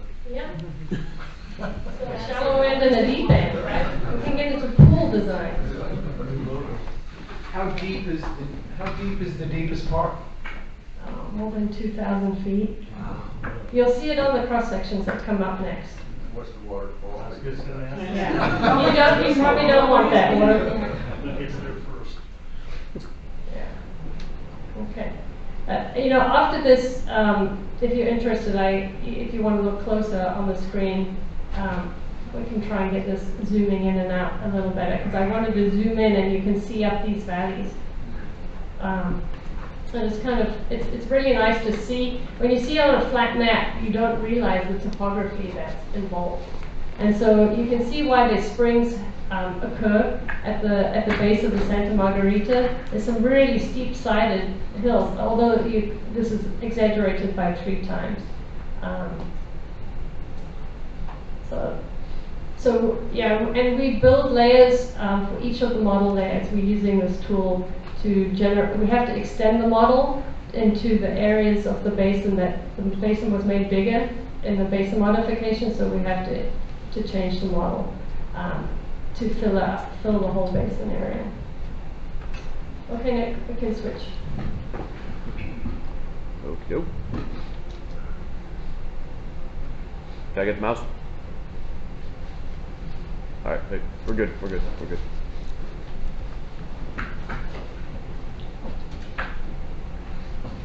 Okay, so now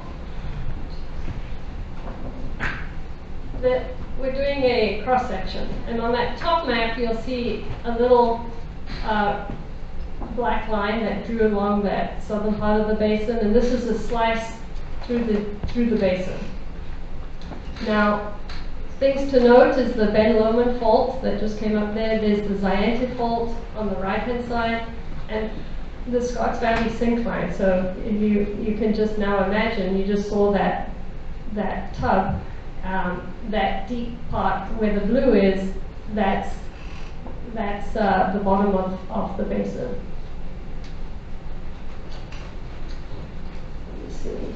So also important to note is on this one, you look at the wells, those little vertical black lines are the wells that are used to generate this cross section, but they also tell you where people are pumping groundwater from. Generally, the well goes down and they're pumping from the bottom part. So where you see the red color, that's Santa Margarita, and wells go much deeper than the Santa Margarita there, and that's because the Santa Margarita has water level is below the bottom. It's dry in portions of the basin.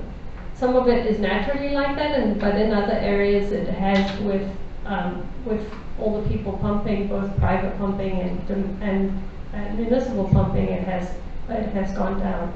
But in general, you see that in this section, a lot of people are pumping from the orange, which is the Lompico formation. And then there are in the Scotts Valley syncline, Scotts Valley Water District is drilled down 1,500 feet to the blue colored aquifer there, which is the Butano. And there very few people can do that. It's expensive, very expensive to drill down that deep. And so I think, and the Monterey formation is between the red and the orange, usually between the Santa Margarita and the Lompico. But there, I mentioned there's a place where it's missing. So there's no Monterey formation where that arrow is pointing there. And that just, it's significant because recharge, rainfall that falls into the Santa Margarita, it has no water in it, right? So it just percolates straight down into the Lompico. So that's a good recharge source for the Lompico, which does not have much surface outcrop of it. So it's a bit limited in recharge. I'm going to try and go a little faster here. This is again just through the middle of the basin, just showing you that bowl-like structure, that syncline. And here you see the different colors here. The yellow is the Santa Margarita, and you see the Olympia, the 2 Olympia wells are just at the bottom of it. They go down to just the bottom of it, and the water level they have some saturated Santa Margarita formation to pump from there. It goes down very deep, right? What does it say there? Yeah, that's over 2,000 feet.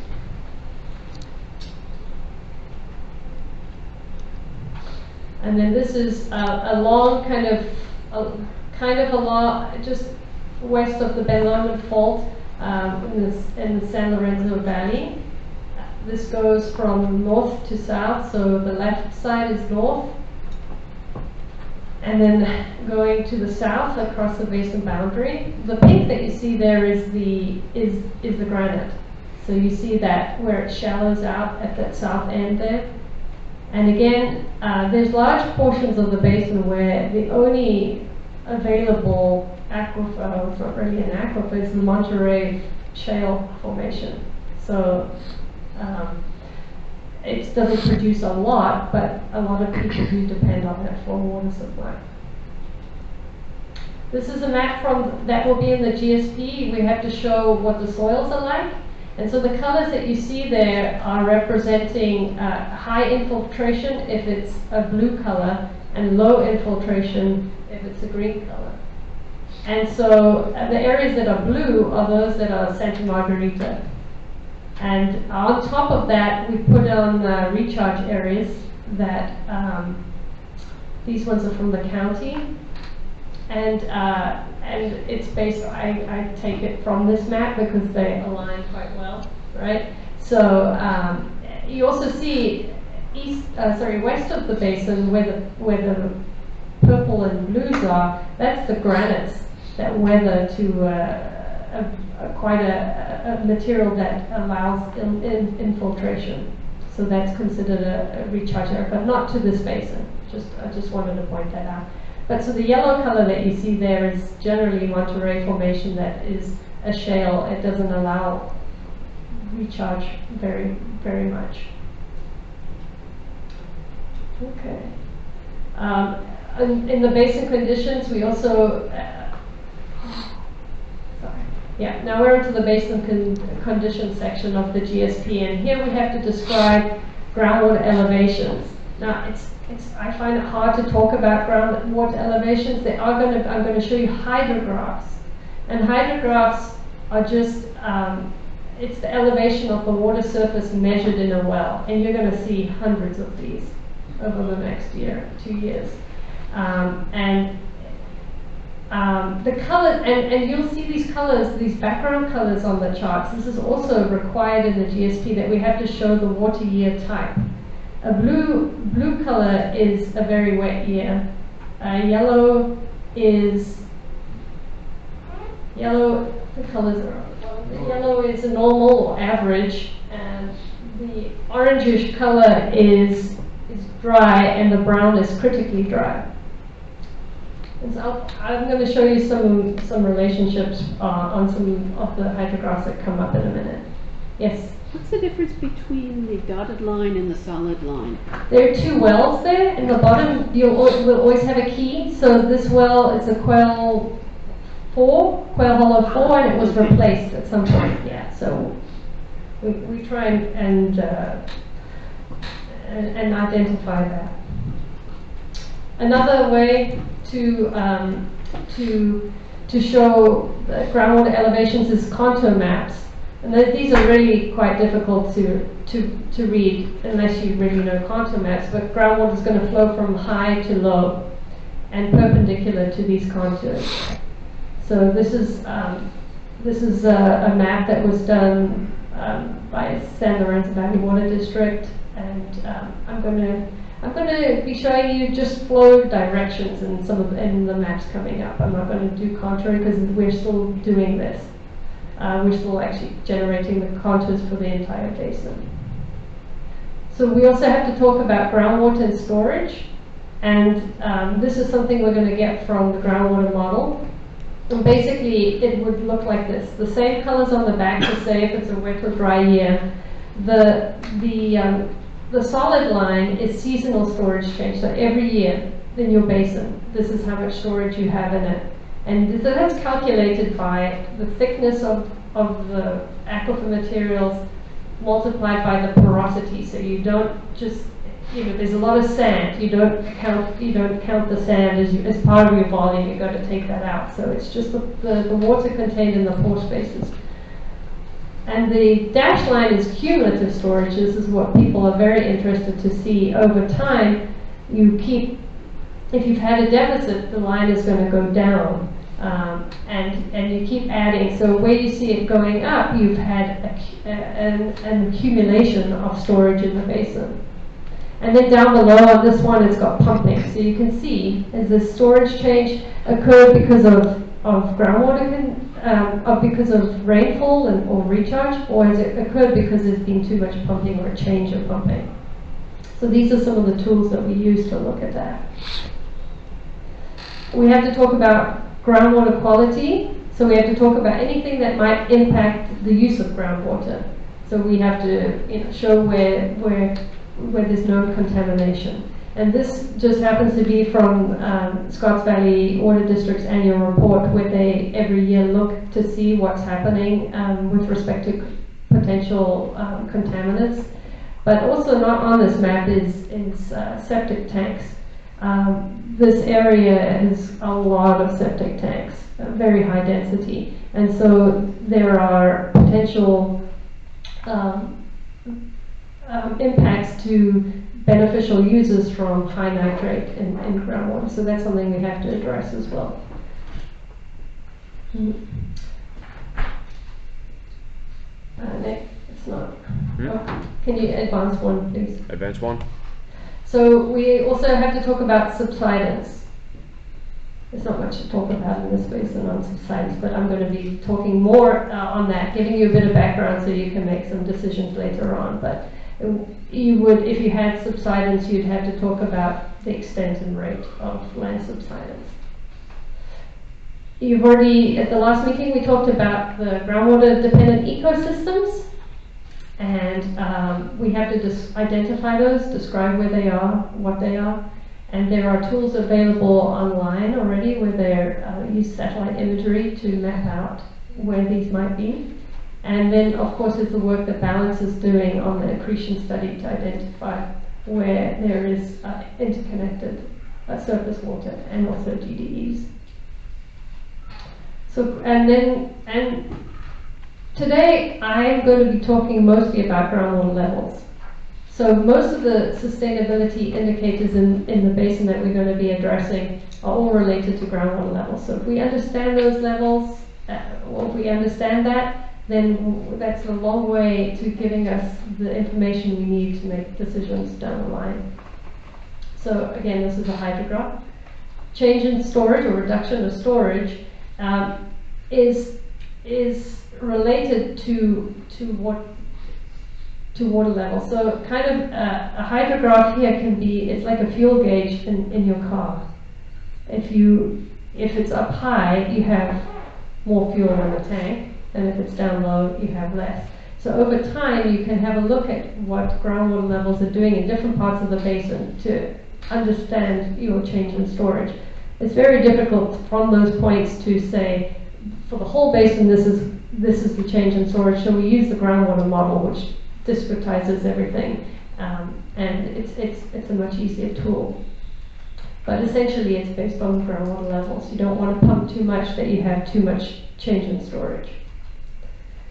And then the surface water depletion indicator, that also how much water, groundwater enters the stream is dependent on the groundwater levels adjacent to the stream.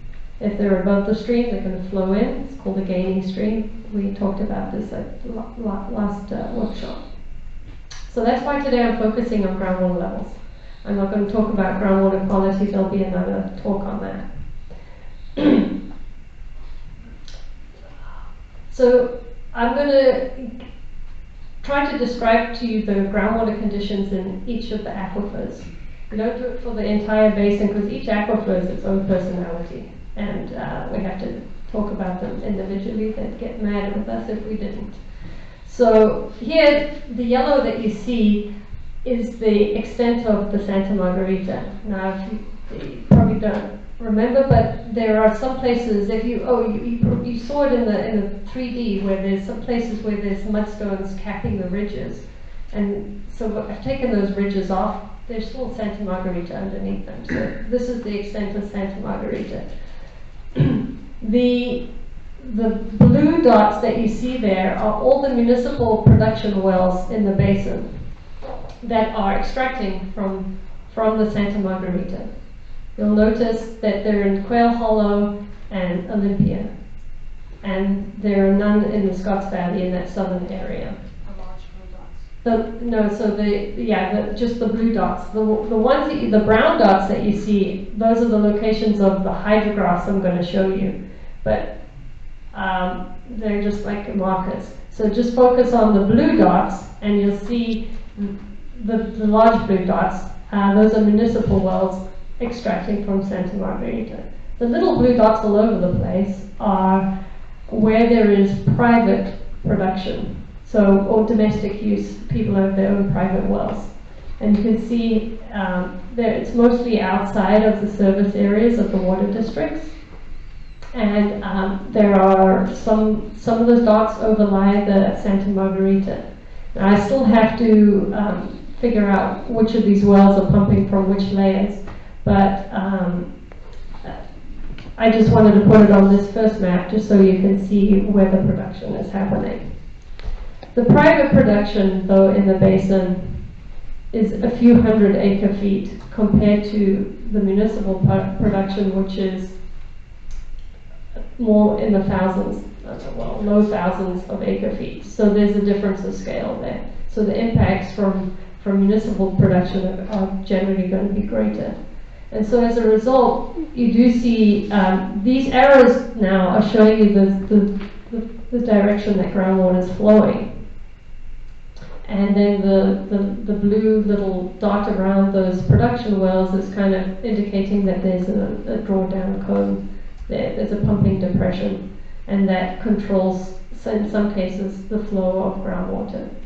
So generally, the groundwater is flowing from the north, but then towards the pumping depression, and then you'll see an arrow actually going to the east there, and that's down to the creek down. Which creek is that? That's Newell Creek. Is it? No, sorry, west. What is that? Okay. Zianti Creek. And then in this other area of Santa Margarita, groundwater is flowing from the southern boundary into the center of the basin and towards the Olympia wells there. So the hydrographs, what do the groundwater levels look like at the Quail Hollow wells? Now, things I'm going to point out on that map there, you see in the 90s, there's that kind of big area of brown early on in that hydrograph.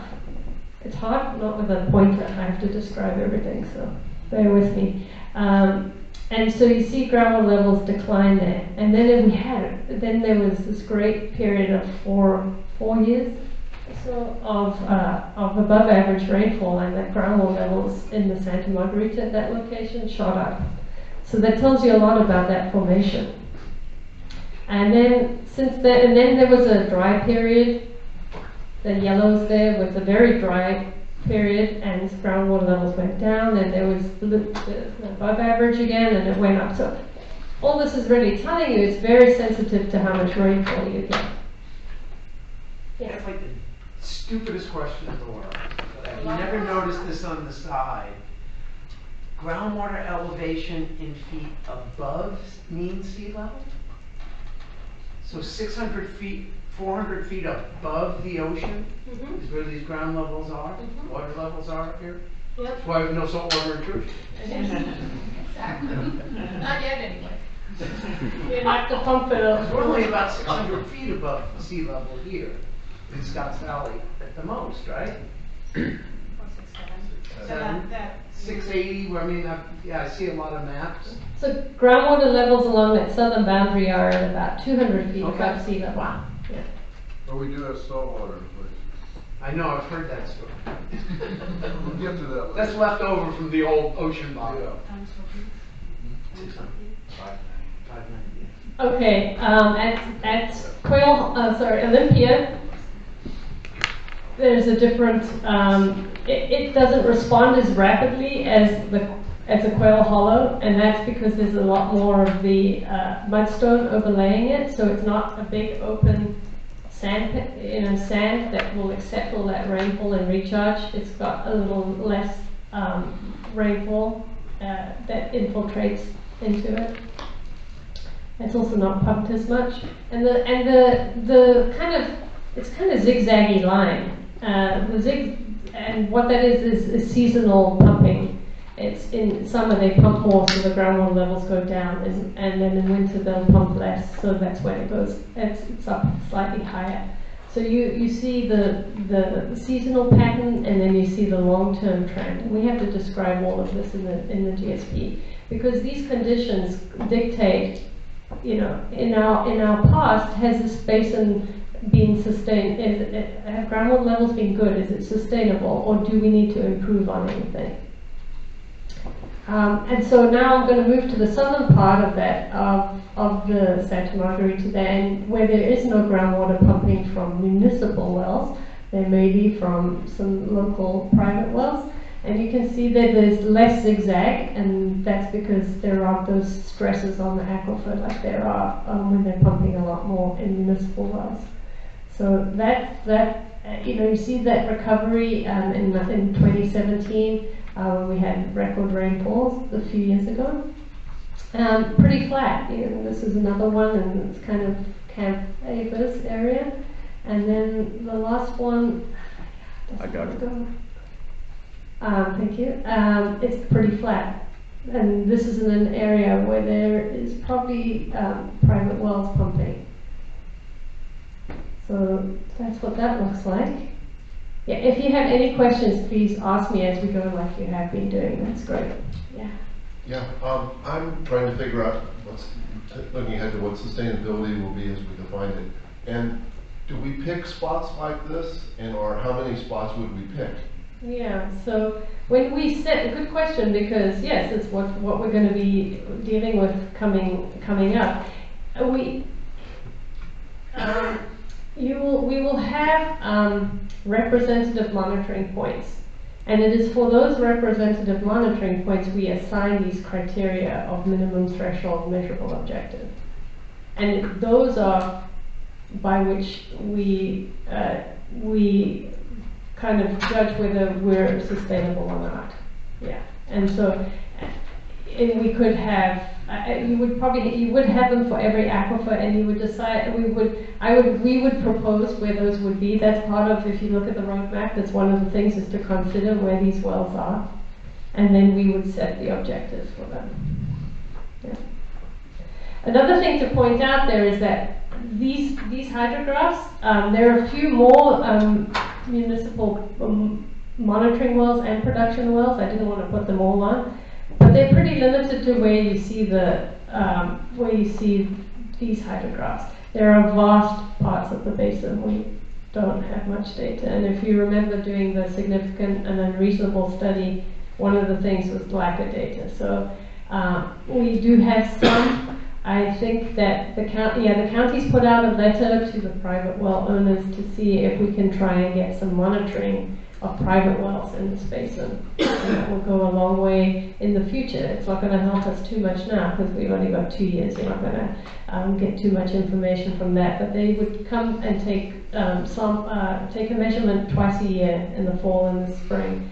And in mid-county we had a lot of that data to go on, and in this basin there is none. There are some small water systems as well. I'd like to see if we can get that data. That all has to get into this as well. Georgiana, there was a question back over here. Yeah, these the plots in the upper left-hand corner are both production wells or just monitoring wells? The top left and the top middle plot, are those production wells or monitoring only wells? 4A is a production well. Yeah. It's the same well, it would just be replaced. There's an earthquake replacement. Yeah. So it would seem like it would be helpful to have the production rates also plotted on the same black graphs alongside that. No, it's just groundwater levels at this point, and When we take, yeah, but when these records, when we plot these records, we're only plotting static levels, not the pumping levels. So that's another thing. Whenever we plot these, if we plotted more data, you would see it going down quite a bit when there was pumping. So we filter that out and we just use the non-pumping levels. But having the rates, like for instance, how much was used each year in terms of water from that well, give us some idea how fast that well is being drawn down, right? Yeah, well, it would be the area, and so there are several wells in that area, and you'd look at all of that, and we will be providing that information. In that change of storage chart, you saw we put production, and yes, in this basin especially, it's the precipitation you look at and the pumping, definitely together. The Monterey Formation, there's only one well, and one municipal well. There's plenty of private wells that are pumping from it, but and this is the one. This is one in the Scotts Valley area. It's Scotts Valley Water District well, and during the drought of the 90s is where it fell, and it's stayed, and the municipal pumpers don't pump from the Monterey anymore. It doesn't yield much water, not the type of quantity that they need.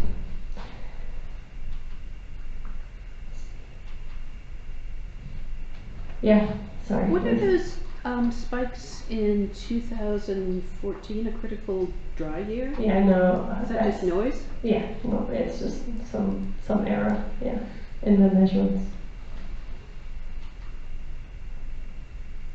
The Lompico is the primary, it is the main aquifer for Scotts Valley Water District, whereas the Santa Margarita is the main aquifer for San Lorenzo Valley Water District. Arrows generally are showing that there are these pumping depressions caused by pumping in Scotts Valley area. The blue circles that you see, so groundwater is generally flowing towards those. There's a lot more wells in the basin that are pumping from the Lompico, and that's why it's over 1,000 acre feet throughout the basin is pumped from that aquifer.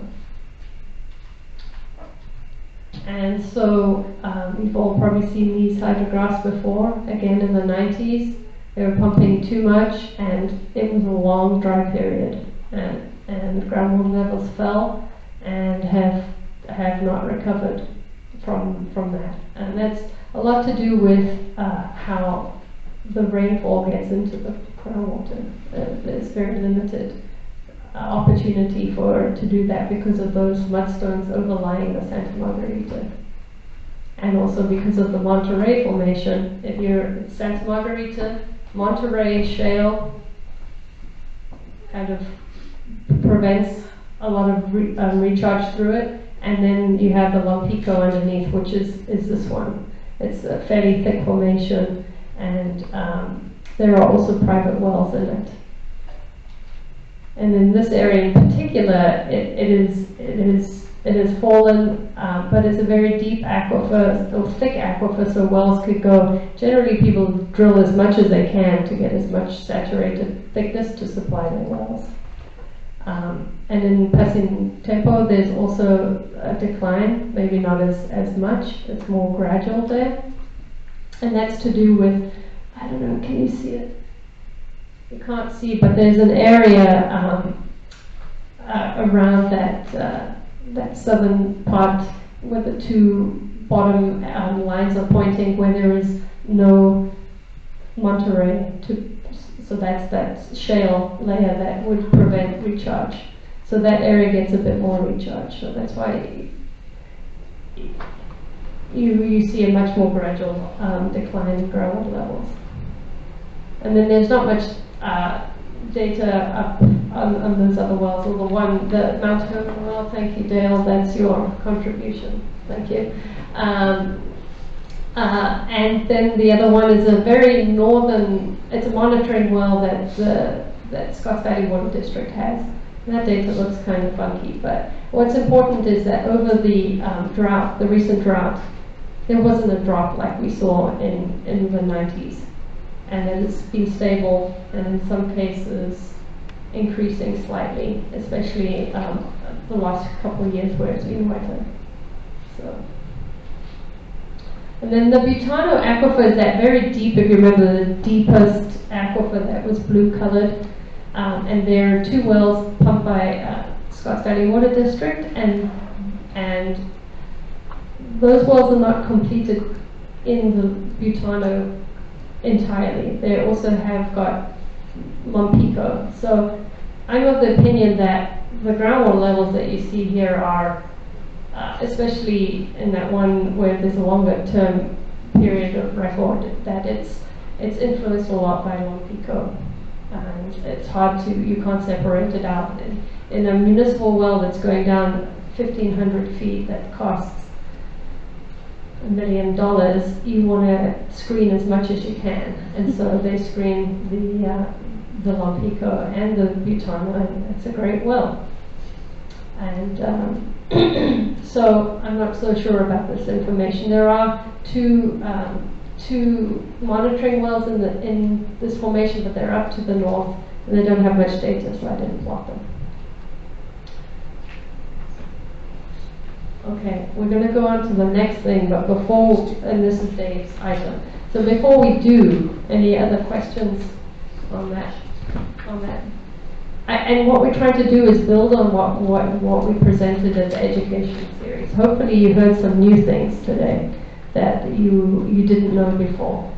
And you know, if it's too difficult concepts to grasp, please let me know as well, because I use this feedback for, we've got lots of these meetings to go through. So I want to make sure you're getting the most out of it. So questions?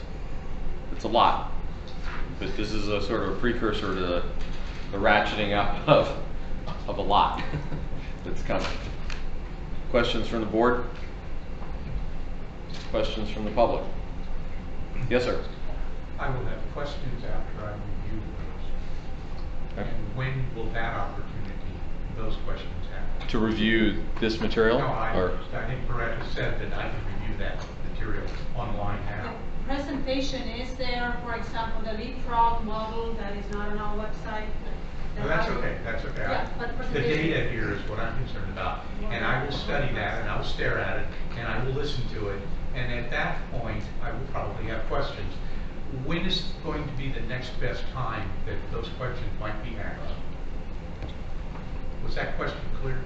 Yeah, I mean, well, I from a context of public comment, I would presume the next meeting. The next meeting.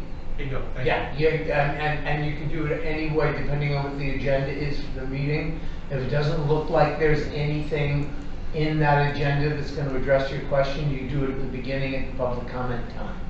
And it was a very good presentation, by the way. I'm just afraid you had presented way too much for me to absorb today. Totally understandable. Thank you.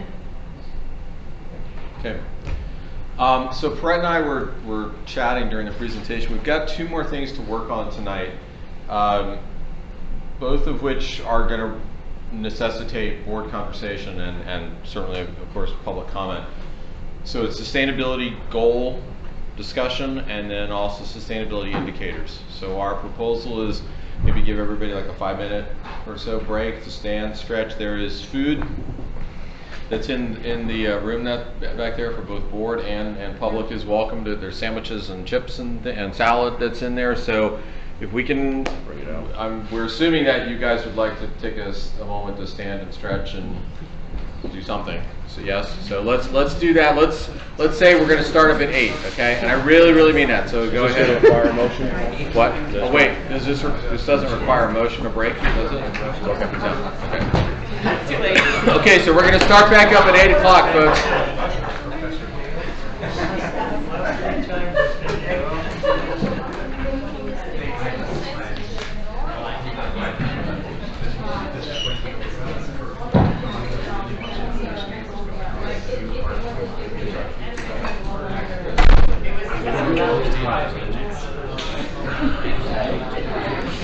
then I don't want to get to then there's these contracts, staff reports, contract review, and stuff like that. Oh yeah. Is that a strategy? Yeah, exactly.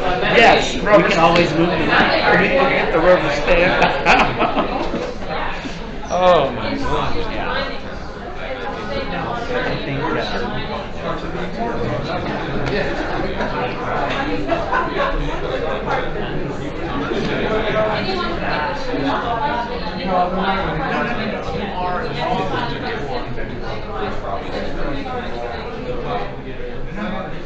Legal and regulatory.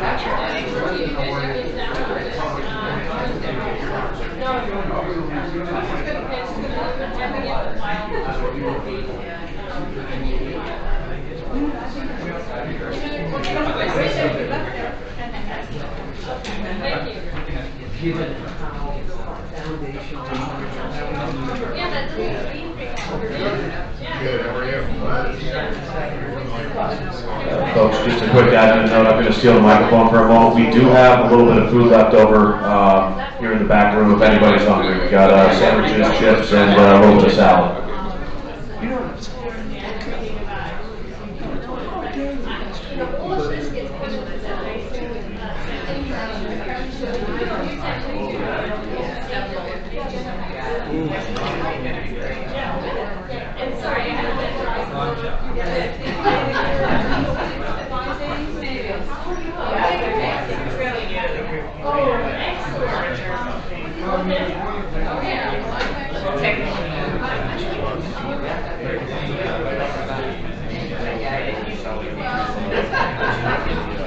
I haven't seen the check yet. Okay.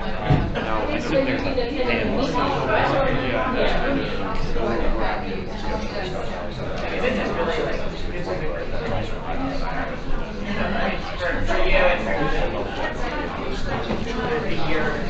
I appreciate your patience. No worries, it's not taking food off the table just yet. Look. Appreciate your diligence on it. Speaking of which, I need to talk to somebody else about that too.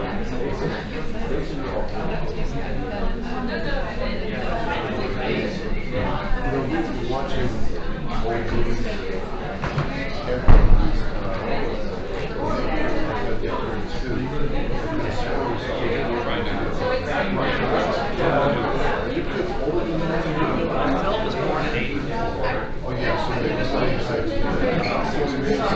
Yeah, he moved around.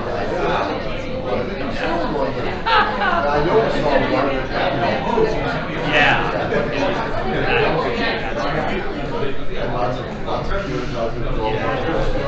Well, it's fun now, there's been a generational turnover on the streets, and there are more kids, and the kids at the junior high discovered the street for bicycling to school.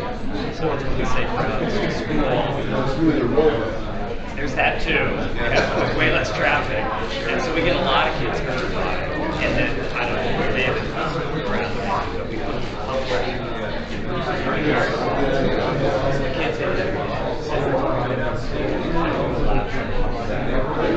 And so it's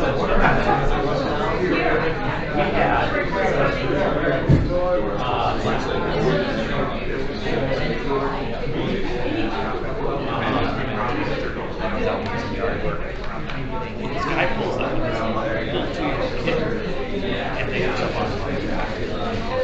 We're talking about live votes. He said, "Oh yeah, all the parents." I said, "What? You signed this waiver." Yeah. I mean, the girls are out in the corner calling it Leah's park.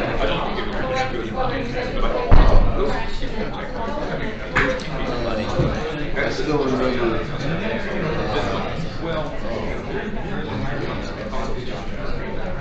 Bruce and Eleanor.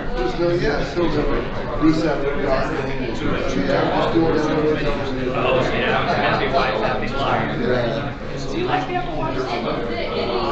I do recycling. I don't like. That's exactly what yours is. I don't like all the. I'm not into keeping track. That would have been amazing.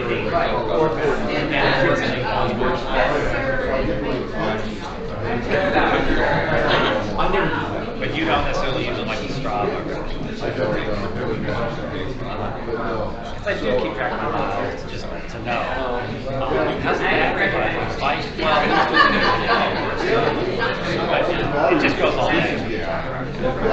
skip the night. The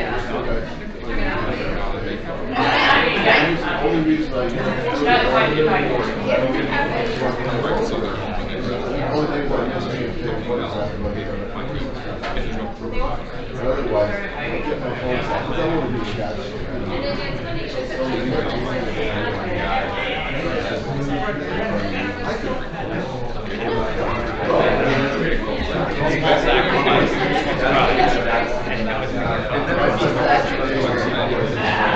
I decided, I've been told the numbers of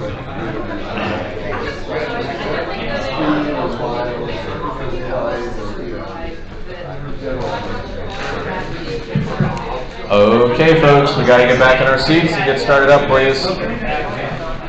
If everybody could come back to their seats, that'd be cool.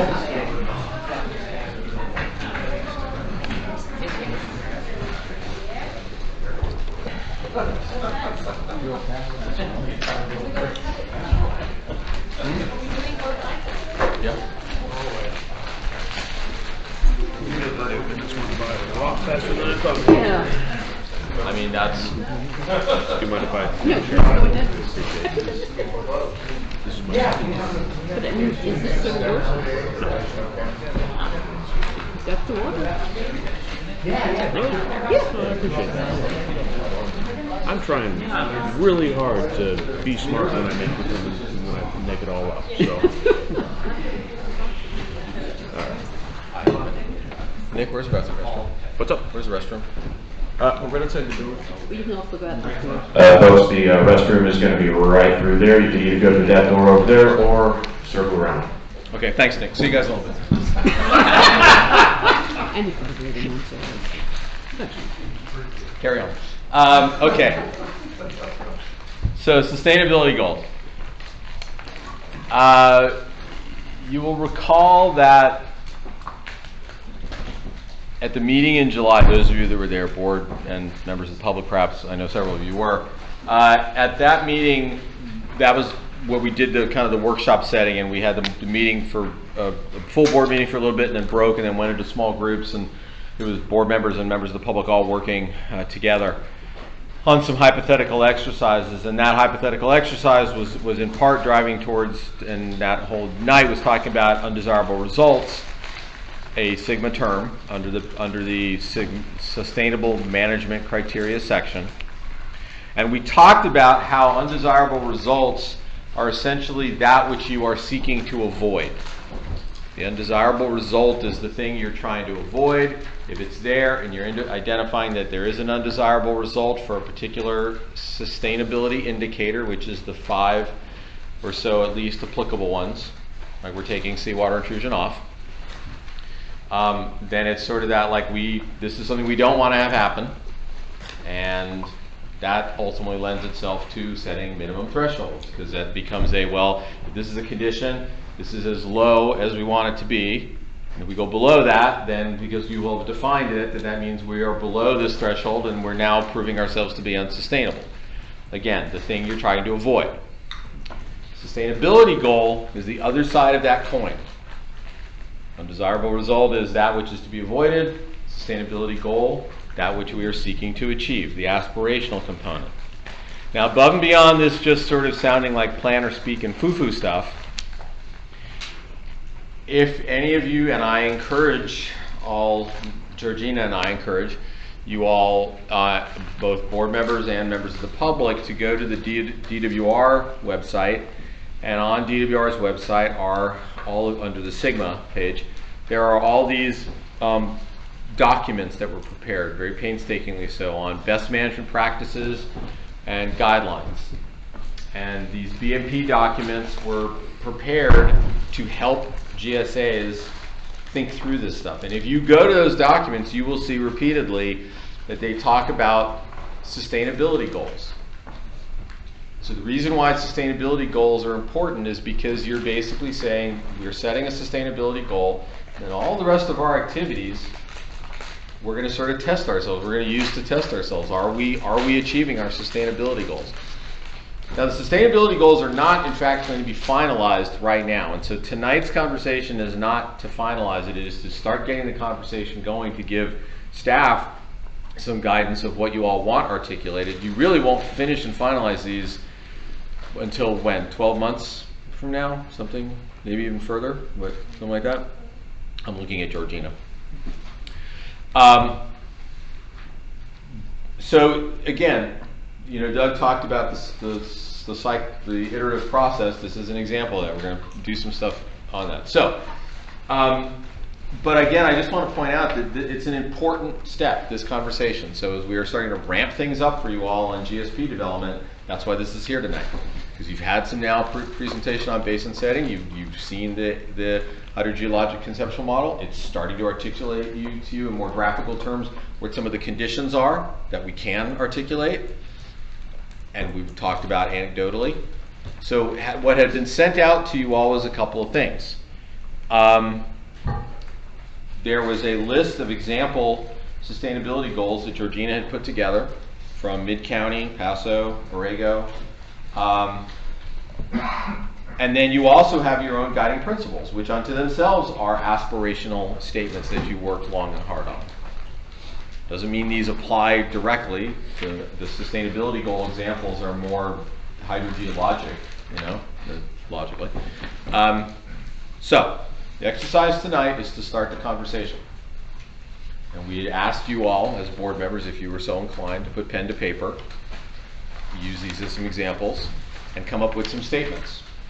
These can be full-blown, like, hey, I thought about it, and I wrote out, and here I want to read it. And that's what I'm going to look to you all if anybody's got those. I want you to read them, and we're going to collect those. We're getting the meeting notes and start memorializing it. I'm going to check in with all of you as facilitator. I'm going to shut up here in a second and check in and say, what do you think about that? Or what are some other ones, you know? Or, okay, are there any from the Santa Cruz ones that you just like want to say ditto? Yeah, I think we should have something like that. But again, these are important statements of what it is you're hoping to achieve and aspire to in this basin. And again, it's not just a foo-foo exercise. You have to have this stuff in your GSP. Okay, so with that, I'm going to open the floor. Did anybody take an opportunity to write down some sustainability goal ideas? Okay. Go ahead, let's go. Okay.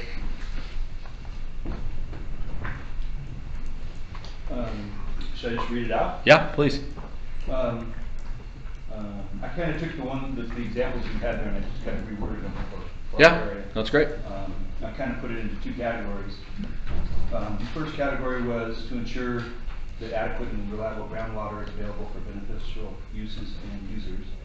And the second section was about maintaining a drought reserve. So I'll go through the wording. Maintaining a drought what? A drought reserve. Okay. So it was kind of two categories. So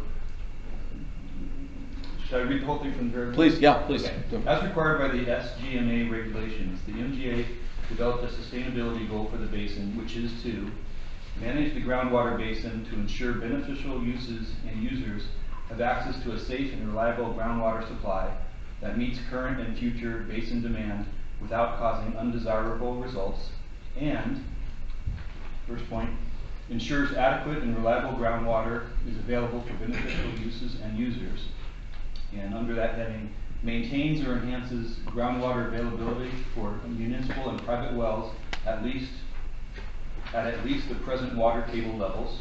This would help Scotts Valley, San Lorenzo Valley, and the county, etc. A second point, maintains or enhances groundwater contributions to stream flow where beneficial users are dependent upon such stream flow, like Santa Cruz. Maintains or enhances groundwater contributions to stream flow where stream flow dependent ecosystems exist, fish, frogs, salamanders, dragonflies, etc. And then that was this category, just maintaining what the users that are there currently.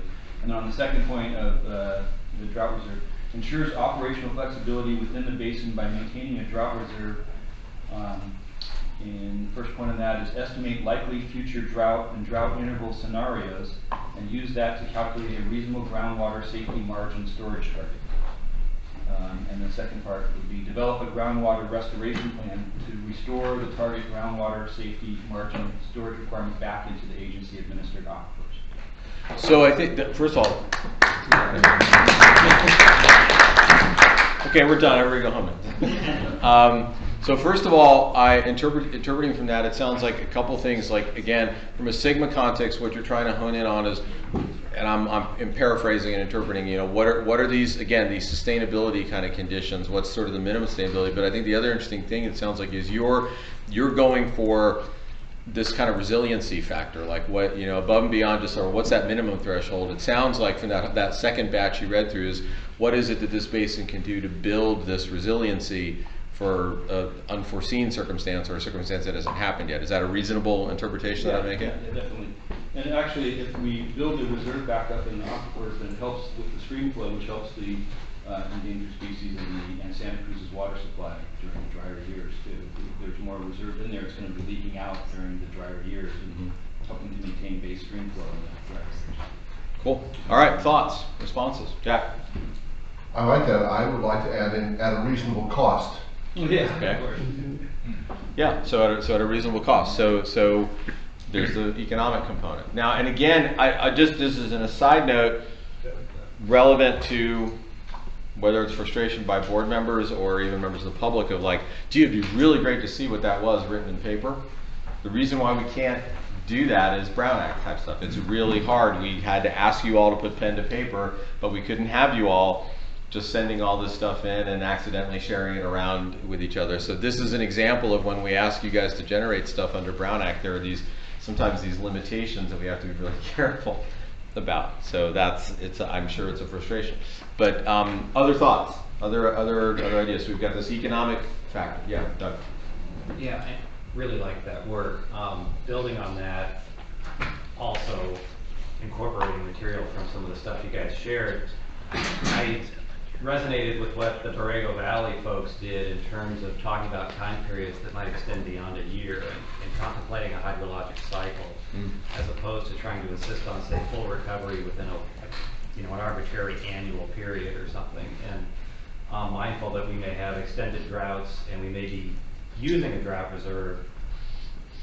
Us trying to get our arms around what those wider time periods might be would seem to be useful. So chronological components. A question to you, and I want to be very clear. I'm not advocating this. I'm just asking a question. I think most people here know, but maybe not everybody, is that, you know, under Sigma, once your GSP goes into effect, you're doing each GSA is doing annual reporting, and you're doing every 5-year reporting. And the annual reporting we expect, and we haven't really seen the specifics, are going to be sort of the nuts and bolts, like just what did you do this year, blah, blah, blah. But the 5-year reporting we're expecting is going to be the, where are you on your interim milestones? Because, you know, if you're, so one of the things is, if you're just hypothetically on whatever indicator, if you're here, and you've set our goal and we need to be here, then you're also supposed to put, you know, so here's what we're hoping to be at in 5 years, and then 10 years and 15 years, and it's expected that that's, you know, going to be how you're testing it. So the question I have for you is, you're talking about a chronological period on these hydrologic cycles. Would you want chronological period on that 5-year cycle, or conversely, maybe I'd look to you, Georgina, is that sort of just assumed anyway, because that's what those interim milestones are? Yeah, I think you have to do that reporting. I guess I'm hopeful that we'd be able to parameterize it in the context of what's going on hydrologically. So we might have error bars, if you will, about what we want to try to accomplish at any given 5-year reporting period based on what's been going on. And still, with any luck, we'd be showing the favorable trending over time that we're trying to accomplish. Okay. But it's got to be real world based. You can't put water there that doesn't exist. Okay. All right. So we've got economic factor, chronological factor. Other thoughts to the draft that's been read. Other ideas. Okay. Ruth, it looked like you had some ideas that you put pen to paper. So I looked at it in terms of minimum goals and aspirational goals. The minimum goals wouldn't exactly be the undesirable effects, because I would think of them as more technical undesirable effects. My minimum goals, what I put down was maintain status quo in the face of climate change. Bullet points: maintain or exceed current average aquifer levels, meet or exceed federal and state mandates for minimum fish flows, and provide sufficient water to protect current groundwater dependent ecosystems. And then as our aspirational goals, these are the things we want to do if we can afford to the extent we can afford to. Restore aquifer levels to as close to historic levels as is practicable. Provides sufficient stream flow to support a thriving coho and steelhead fisheries in the San Lorenzo River and its tributaries. Provides sufficient water to allow for the recovery of endangered and threatened groundwater dependent ecosystems. Okay. So same thing. Thoughts, ideas? Chris? Practicable is completely different than practical. Practicable means you must, it's like, it's more of a mandate. You can't, if it's practicable, if it can be done, you will do it. I look at it as practicable within financial constraints. Right, that's just no big deal with this. It's a legal term. I actually looked it up. I thought that practicable would be better today, but we can get into semantics later. Could I ask a question? Groundwater dependent ecosystems. Mm-hmm. Was there creatures that actually live in the groundwater itself, or is it talking about water that then flows out of the ground into streams and then supports the ecosystem? I think Georgina is the one to have the perfect definition. I cut that out of my terminology because I thought they were jumping from. I wasn't sure that there was actually groundwater dependent ecosystems. And I saw that in one of the other write-ups, so I was wondering about that. So, what they mean by groundwater dependent ecosystems are basically any ecosystems that rely on groundwater in order to be a productive system. So it can be streams that are gaining, that get water from the aquifers for the streams. It can be ponds that rely on high groundwater levels to provide their water. It can also be trees, like think oak woodlands might have a minimum groundwater level that they need in order to sustain their health. So it's basically any ecosystem that relies on groundwater for an irreplaceable component of its water source. That answer? Yeah. Okay, all right. But not like things living in the aquifers. Yeah. So in review of some of the other examples that have been sent out that Georgina had compiled, were there any other thoughts that members had about it? I mean, was there anything that sort of really resonated to you as components? Because what we would hope to do from this exercise is, not unlike the earlier conversation, is take these examples now. They've now been publicly shared, and hope staff can now collect them, and we can take a first crack at for next iteration, trying to capture the variables. Again, it's not that it's going to be like any formal decision, but we want to keep the ball rolling on that. And then, Georgina and I were talking about this earlier, is at some point, in this iteration process, you're going to have these in front of you. And periodically, as you're testing out projects and management actions or things, you're going to say, hey, let's go back to our goals. Are we achieving our goals? Here's what we said we want. Or do we have to change our goals because we're realizing we shot a little too high? What we aspired to is just not going to be feasible, whether it's because of physical or hydrogeologic conditions or financial. You can't get there from here. So there will be a little bit of this iterative reviews, not a ton, but a little bit. So, but getting back to the list, anything else that folks saw? Yeah, go ahead, Liv. We've talked about resiliency, affordability, ecology. I think an aspect that's just as important, and yet I hear very little discussion about it, is the quality of the water. As I think about sustainability, I almost assumed in that is it's water you can drink. So the quality is very important, and I think there's even two levels to the quality. There's the objectionable quality, that is things that make it taste bad, but it's not going to hurt you. And then there's the toxicity, that there's things in the ground that get in the water that can actually hurt you. And so we need to think about not only the quality of the water from the taste, but also things that we want to make sure don't get in our water, because then it's no longer sustainable. If we have a lot of water and it's not quality water, then we really don't have any water. Yeah, and that's one of the reasons, if you'll recall, in the HCM presentation that Georgina did, she had one slide up there, and it's we're not fully ready yet, but there was this one slide, it showed Scotts Valley, it showed some of those locations, and it's something you hopefully have heard us say before, is that the sustainability indicator in Sigma for water quality is not a regulatory proxy. It's not some like Trojan horse for Clean Water Act regulation. What it's there for is you need to articulate and characterize your basin so that if there are projects you put in the future to ensure sustainability or find different ways to deliver water, you don't want to accidentally put that where there might be a water quality problem and like accidentally mobilize a plume or something like that and then create the so you've got to understand your condition. I mean, that's one example. It's not the only, but one. Yeah. I'll just read some of the goals that resonated with me as I read through all those examples and Please. some other reading. Ensures groundwater is available for beneficial uses using an integrated water management approach. Prevents groundwater overdraft within the basin and resolves problems resulting from prior overdraft. Ensures that all beneficial users have the necessary water resources for public health and welfare. Maintains or enhances groundwater levels necessary to avoid undesirable results. Maintains and enhances groundwater contributions to stream flow. And ensures operational flexibility within the basin by building and maintaining a drought reserve. And then finally, groundwater quality is achieved and preserved for existing and future beneficial uses. So those are the ones that kind of resonated with me. It's like these are the ones that I would like to go out there. I want to ask a question. There's one in particular you touched on. I want to go back to what Jeff and Ruth had. Did you have in yours something to the effect of, and I'm sorry that I'm not remembering, this idea of recovery?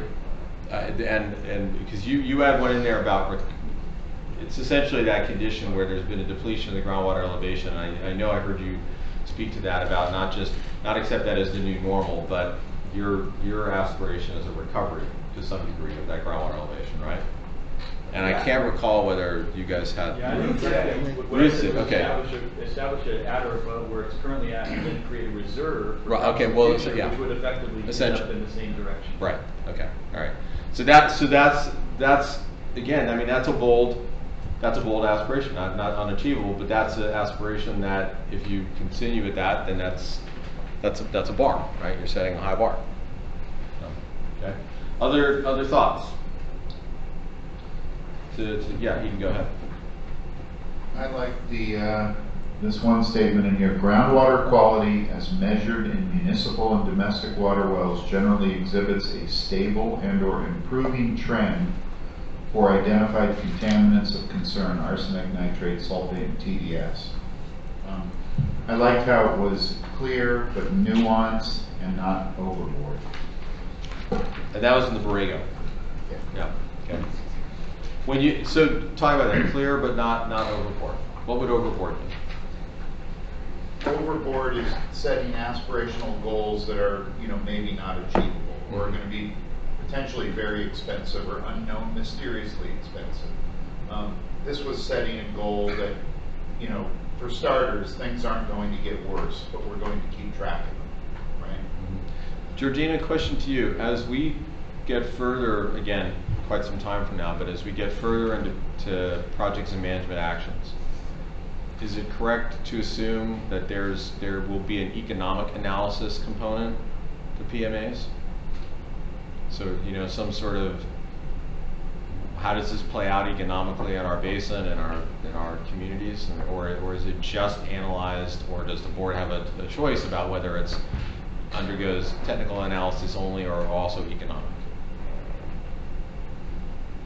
Difficult one. I'm gonna ask Rosemary to answer. She's good at this one. I guess using the example from the Mid-County, which some of us are quite familiar with, the analysis of the economics of the various projects and management actions were mostly done by the agencies. That the decision was made in the Mid-County that the individual member agencies would be the people implementing the project. So a choice between this or that was done by, from an economic and also other, characteristics of the of the various options by the Santa Cruz Water District or the City of Santa Cruz.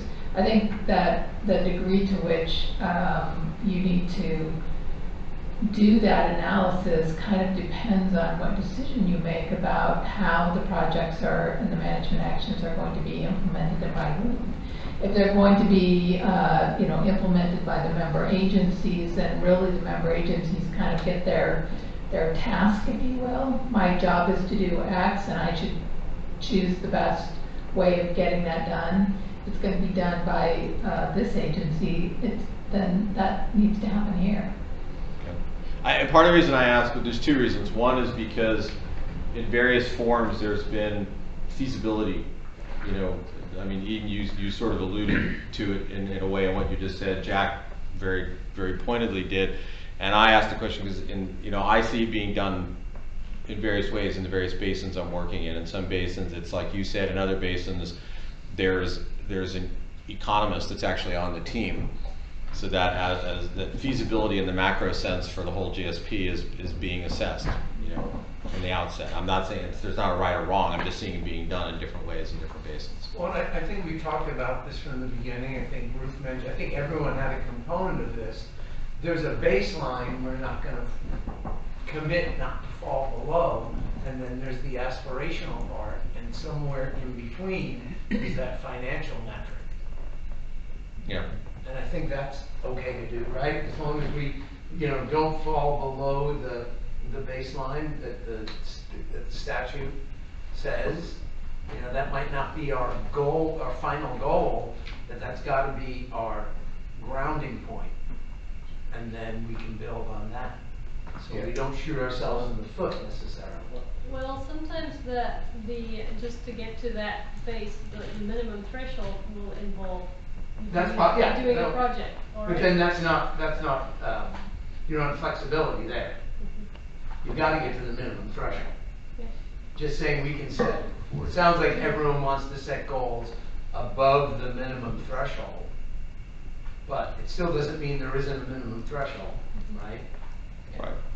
I guess the one comment I would just make is that there might be multiple ways of getting to the minimum threshold if you had to do that, and partly you have to ask yourself, what are you trying to accomplish? The cheapest thing, the best thing, the cheapest best thing. What I'm saying is that there might be one project might just get you there, another project might help you get to the drought reserve that someone mentioned here. And the question is then, how much is that additional benefit worth? Right.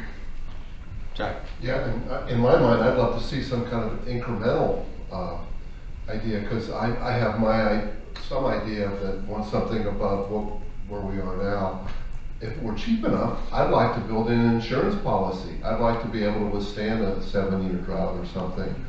But and I don't know where that line is, but for me, the cost of that kind of drives how much water I think we should be setting aside, recognizing we have to meet the minimum requirement, and we should be meeting more. But for me, that dollar cost is a big deal. And of course, how much would you pay for water if you didn't have it? It's a valuable commodity for sure. And so here's a question that I have for I'm sorry, Jeff. Go ahead. Yeah, I think one thing to keep in mind is that I think although some people are really passionate about this topic, a lot of the public probably doesn't want to pitch in a lot of money to support fish habitat. That's not something that they want to pay a monthly bill for in large amount. But if they're paying for the water security for future droughts, I think they're a lot more comfortable with that idea. And as a side effect, you might get an increase in the water table, and therefore the fishery is supported. But that probably shouldn't be the focus. The focus should be on water security. I think that would sell better to a lot of the public. Well, and that's becoming an increasingly common, the idea of multi-benefit solutions, right? That's a question that I had to Georgina and John or Rosemary is, and it's a little bit relevant to what Jack and Chris were just saying, and I literally I don't have an answer. I don't know yet. How does the whole resiliency factor, we call it resiliency, call it the way Jack was just describing it. How does in Sigma and direction from DWR this far, how is climate change? I mean, I know there's supposed to be an acknowledgement of the potential of climate change, but how does that get factored in? Like, if you set a minimum threshold, that minimum threshold is, are you supposed to predicate that on, okay, but there's a variable of climate change that we have to account for a 10-year drought that we haven't seen yet? I mean, how do you, I know you're supposed to talk about climate change, but I'm not really clear about how you're supposed to do that and what it means. So it's you build that climate change into your predictive part of your model. So that's why you build the model and then there's a predictive part to it, because who knows what's going to happen in the future. And how much groundwater is recharged is all dependent on rainfall, and that's wrong already, right? Whatever we predict for rainfall is going to be wrong. But we are making, and that's the topic that we're going to be talking about in November. It's what kind of model do we use to account for this climate change? And so you then run the model and you look at your groundwater levels in response to this drier or hotter or whatever we decide to do for this basin. And then you see, how are you trending? Are you trending where you want to go to your objectives, or are you going below the minimum thresholds, or what, how is that working? And so the difference between the minimum threshold and your measurable objective, it is supposed to represent operational flexibility, and that takes into account drought. So you want to be up there knowing that you could have a drought and it will bring you down, but you don't hit the minimum threshold. So that's the trick. And also, let me tell you, what you're doing is not going to be the end of it. Right. Every 5 years you can adjust these minimum thresholds, and the model will be updated with real data, and you just have to achieve those goals by 2042. So don't feel the weight of the world on you that you have to get it right away. We're gonna do the best we can with the best science and best data that we have. And yeah, and the law allows that, and I can guarantee you already, because fortunately for y'all, you're not a critically overdrafted basin. There are a whole bunch of critically overdrafted basins, and their plans are due in 3 months. And they start at the same time you guys did, and those basins and they're in some of the toughest parts of the state in terms of that, and they are flat out saying, man, this is all we got. Eden. Yeah, all of those things that were just discussed support my sort of thinking that our original aspirational goals that we can adjust in 5 years should be really moderately aspirational. Like, things that we're not going to be discouraged if we don't achieve them. Yeah, don't set yourself up for failure. Yeah. Okay, yeah, that's an interesting, important principle. Okay, let me, yeah, Chris, go ahead. Sean had something to say there, if that's okay. Someone? Yeah. Yeah, I did, sure, let's go. I'm curious about the sustainability of this basin when it's so disparate from place to place.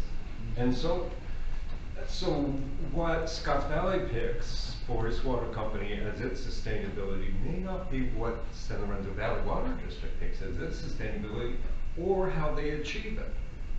So I'm wondering how you work with the geology that's in this basin, and that some water doesn't percolate in some places, and some water does in other places, and some people are drinking out of one part of the basin that's not connected to the other part of the basin.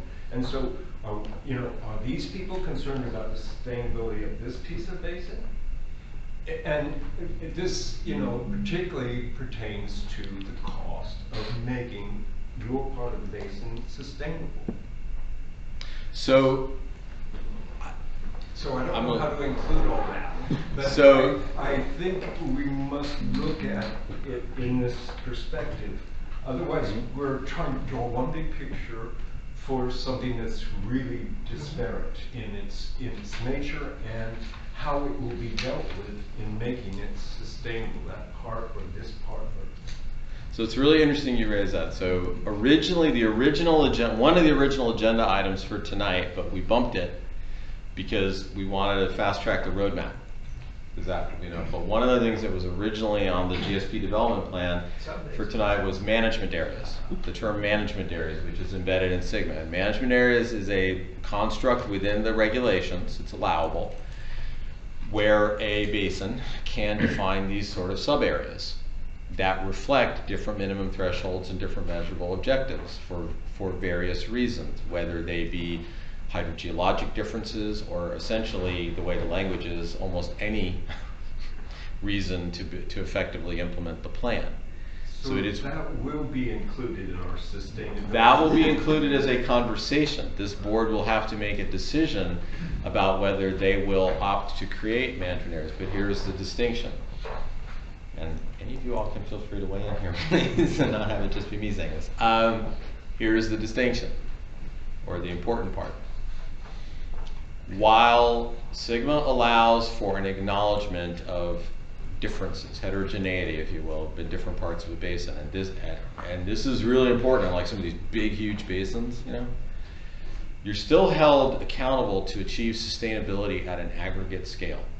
So if you've got one basin that's got a really tough problem, or a portion of a basin that's got a really tough problem and another that doesn't, and you say, okay, we're going to create management areas because we're going to create these different zones. You're still held accountable, the entire basin is held accountable to your sort of worst condition and resolving your worst condition. And there are also very significant administrative factors. You create new administrative burdens. You also have a basin that, by its guiding principles, has said, we are going to pursue, this board has said, we are going to pursue an integrated water system, which is trying to, sort of a rising tide lifts all boats. We're all going to get better together, because at any point in time, I'm not taking sides here, I'm just saying hydrogeologically, you could have circumstances where Scotts Valley is going to be some challenges, or has already depleted groundwater elevations. But if you're in the San Lorenzo Valley and a drought happens because you guys are higher, guess who's going to go drier first, right? And Georgie and I were talking about this, about some of these differences between these two parts. So this is another whole decision, and not an insignificant one, that this board is going to have to tackle. So there is an accounting for that. There's an ability to build that into a GSP, but there are pros and cons to doing it. Anybody want to? No? No? No? Other members of the public comments? Members of the board.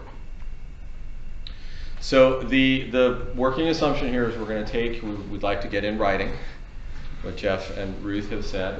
We've had notes. Nick has been taking notes for the feedback. They have the feedback on whether it's been sort of affirmations from these or variations on a theme of these. And another exercise will be for us to bring to you all some draft. We're going to try to integrate all these together and then bring them to you for an early round of consideration, not decision making at the next meeting, but the next round of consideration.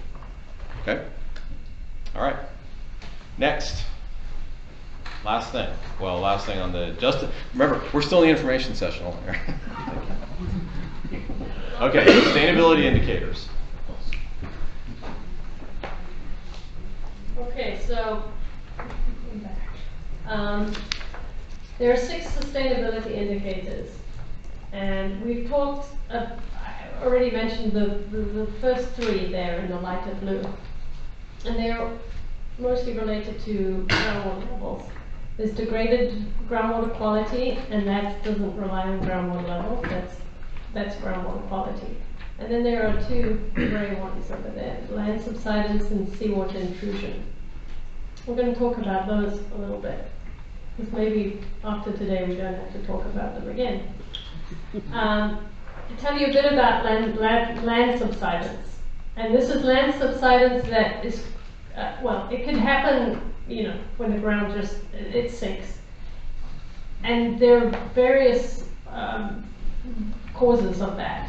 A leaking pipe, okay, and you've read about that in newspapers. It's very dramatic sometimes. You get drainage and decomposition of organic materials. We don't have organic materials here. You can have underground mining, causes cavities underground, things collapse. We don't have that. Any of the the quarries around here are all above ground. That's not going to be a problem. No gas extraction, none of that. But aquifer system compaction has the potential. If you lower groundwater levels so much that it causes the aquifer, well, it's not, it's clays to collapse, then everything above it collapses too.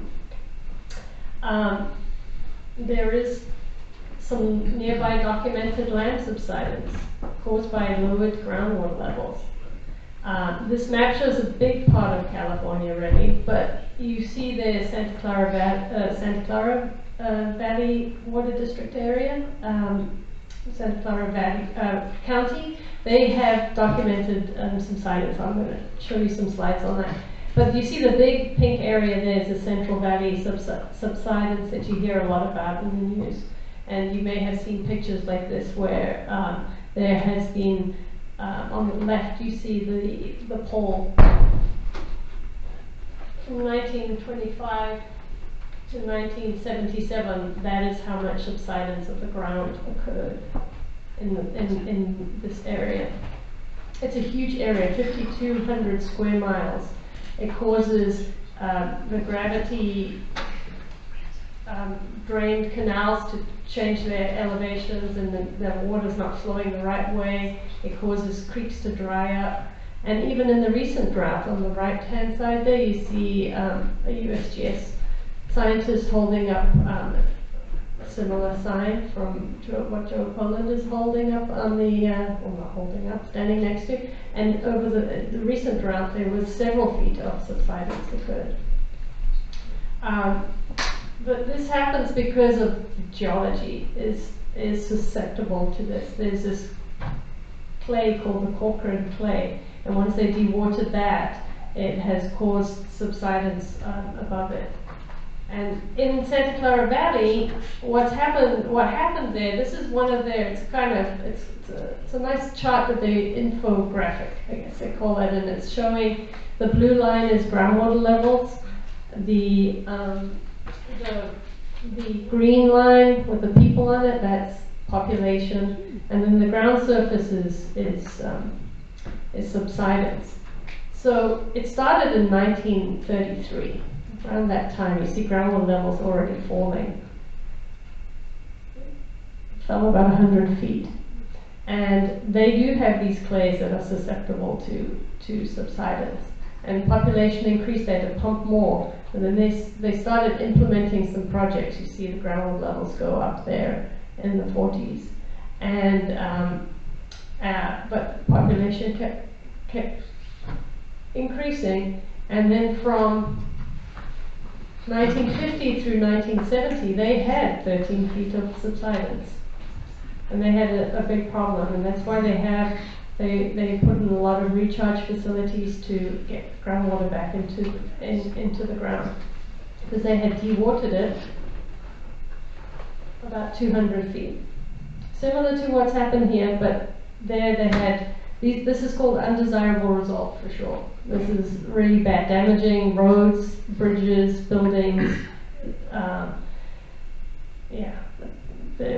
The harbors got realigned. It was really bad. And they made a big effort. And so now, by 1992, they had managed to recover some of that. Now, often subsidence is one way; you can't really recover it. But they managed to get a little bit, and now they're at a stage where they just have a seasonal elastic subsidence, so it does recover and it goes down, but it's in response to pumping. So even in Pajaro Valley, there are some continuous GPS stations that show that have this very little bit amount of land surface movement. And they don't have subsidence, and it probably happens here too. It's just it's elastic, it recovers, and ever since people have been pumping, that's what's happened. But it doesn't cause damage or anything like that. And so there are some available tools to monitor subsidence. You can have these continuous GPS stations, and interestingly, they have them around the San Andreas Fault to monitor the movement of it. And so we can use some of those stations if they're nearby one of the basins to see what's happening in your basin. Unfortunately, in this basin, there are none. So there is this, you can use satellite imagery. That's my satellite there, and it measures the land surface displacement over time. So luckily there's data that covers our basin. You see the little, you recognize that shape, I'm sure by now, the little black thing there.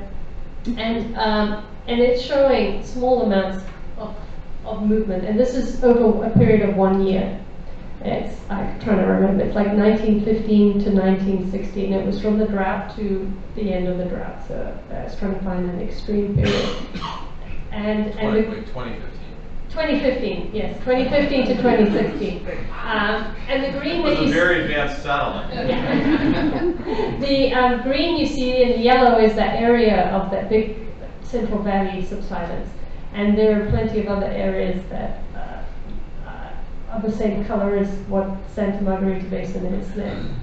So we can use this data to look and see if subsidence is ever happening without having to actually put in monitoring. And the reason why we wouldn't put in monitoring is because this basin really is not susceptible to subsidence like this. It's it's sandstones that stand up, and mudstones and clays that stand up. They're not they're not unconsolidated. They're already rock. So similar to Mid-County Basin, no subsidence there. And so, and so that's what I can tell you about land subsidence from lowered groundwater levels in Santa Margarita. There's not been reports of it, right, John? Right. No. There's never been the need to go and put in. You can put in these extensometers. They're special wells that can measure this movement, and so this is a sustainability indicator that many basins are. It's not applicable to them, and so they won't address it. It's not. It doesn't need to be addressed in the GSP. Seawater intrusion is one of the other ones. This basin is almost 4.5 miles from the ocean, and as we were talking about earlier, at the groundwater is greater than 200 feet above sea level at the southern boundary there. And there's nothing that I think you could do in this basin that would cause seawater intrusion. It's the whole Mid-County Basin, and they're dealing with it, their own seawater intrusion, and I think that this is another indicator that does not need to be addressed in this basin. So Georgina, from a question from a official sort of a formal decision, what does a GSA eventually have to do? Because my understanding is they don't. If you are going to get that later, then that's fine. But it's sort of like a basin isn't, or GSA isn't allowed to just go, yeah, we don't think so. So Yeah. So using this information I've just presented to you, I've actually already written these parts of the GSP. Is in the GSP you have to state why it's not applicable and why you have not developed any indicators, any criteria for it, and it's done in many basins. And in fact, that becomes part of a section that is reviewed and approved. Yes, yeah, guys would be seeing that in section 3. And in fact, in section 2, where you describe land subsidence, that's where I say there is no land subsidence and there is no seawater intrusion. And then in section 3, which is on the criteria, you would then refer again to section 2. So,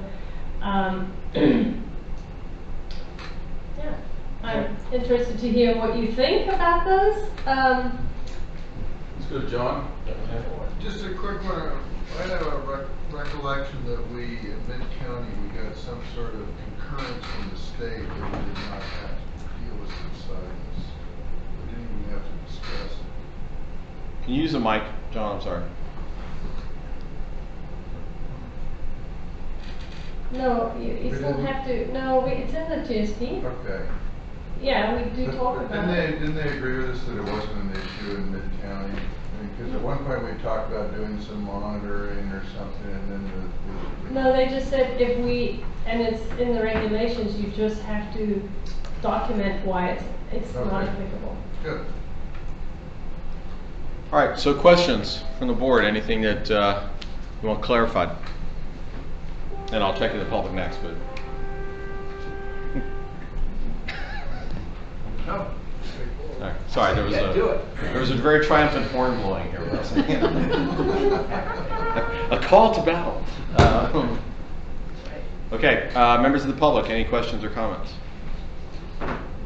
So again, we're trying to get you fluent in this stuff, trying to get you to understand, start visualizing what this GSP is going to look like in the parks. You know, so we're on this progression. Okay, I believe this completes the informational session for this evening. Thank you for your engagement and patience. Thank you, Dave. Thank you, Jordine. Well done. Thank you, thank you, thank you. Well, that's exciting. Staff reports? Anything besides, we're going to go over the contracts? For the sake of time, I would refer to the board if you have any questions. There's no action required, it's Right. all informative. So if the board has questions about specific items there, I think maybe we'll start this way.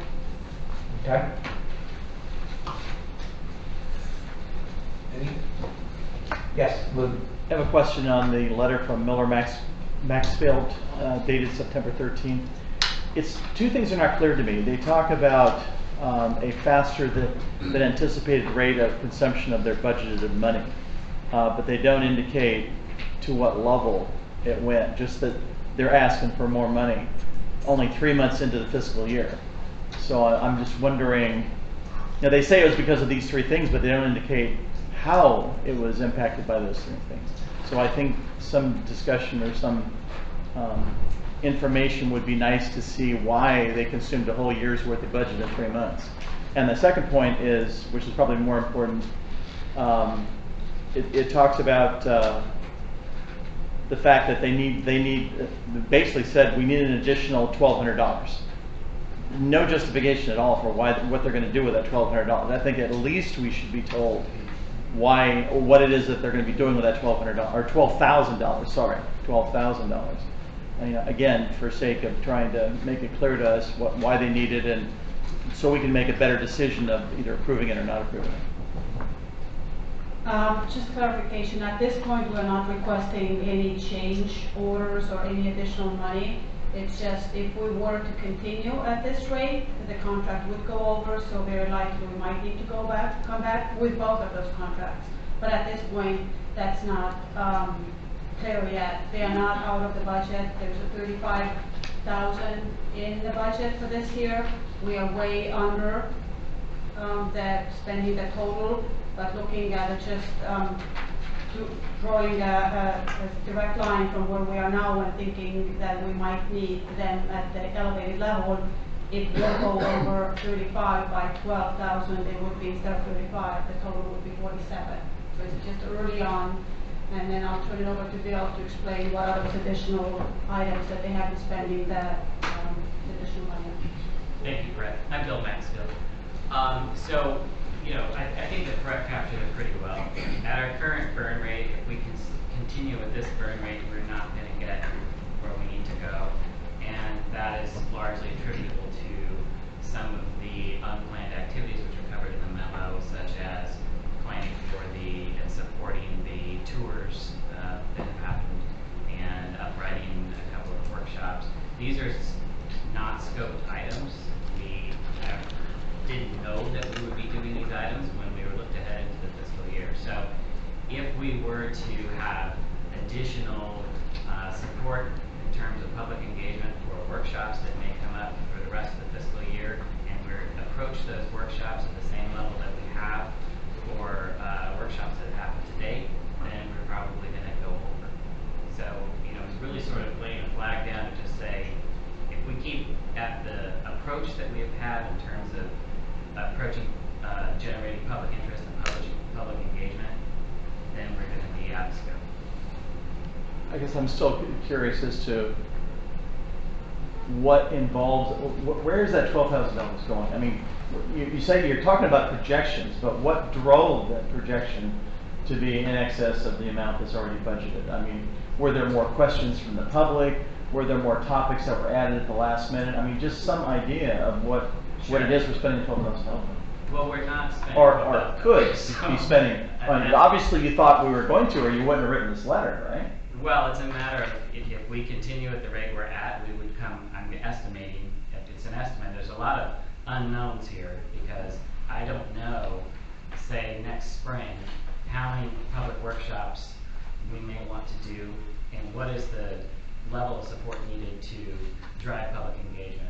And the kinds of things that we'd be talking about are these kinds of charts and graphs and pulling those together and doing the design and pushing it out into the community.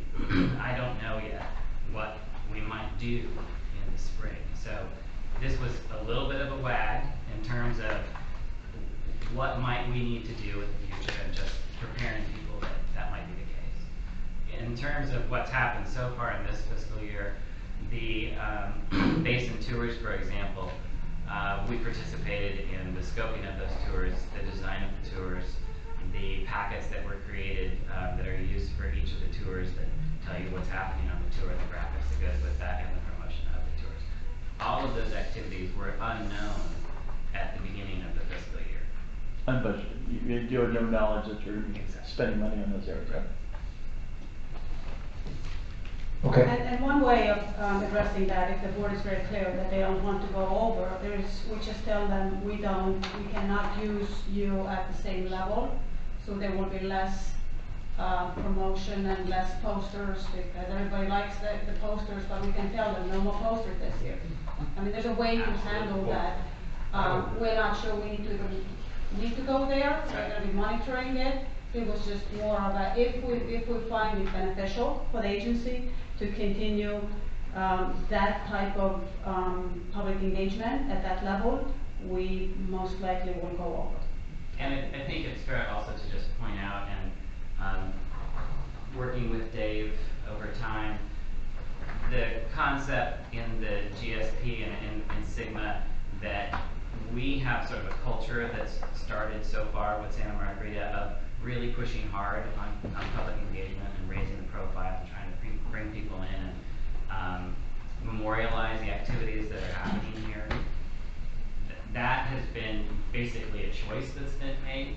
That's not exactly prescribed how you do that and what level of engagement that is. This is sort of a new thing for everybody. So to Fred's point, if we want to say the budget is the budget and we're not going over the budget, we will manage that. That's not a problem. Okay.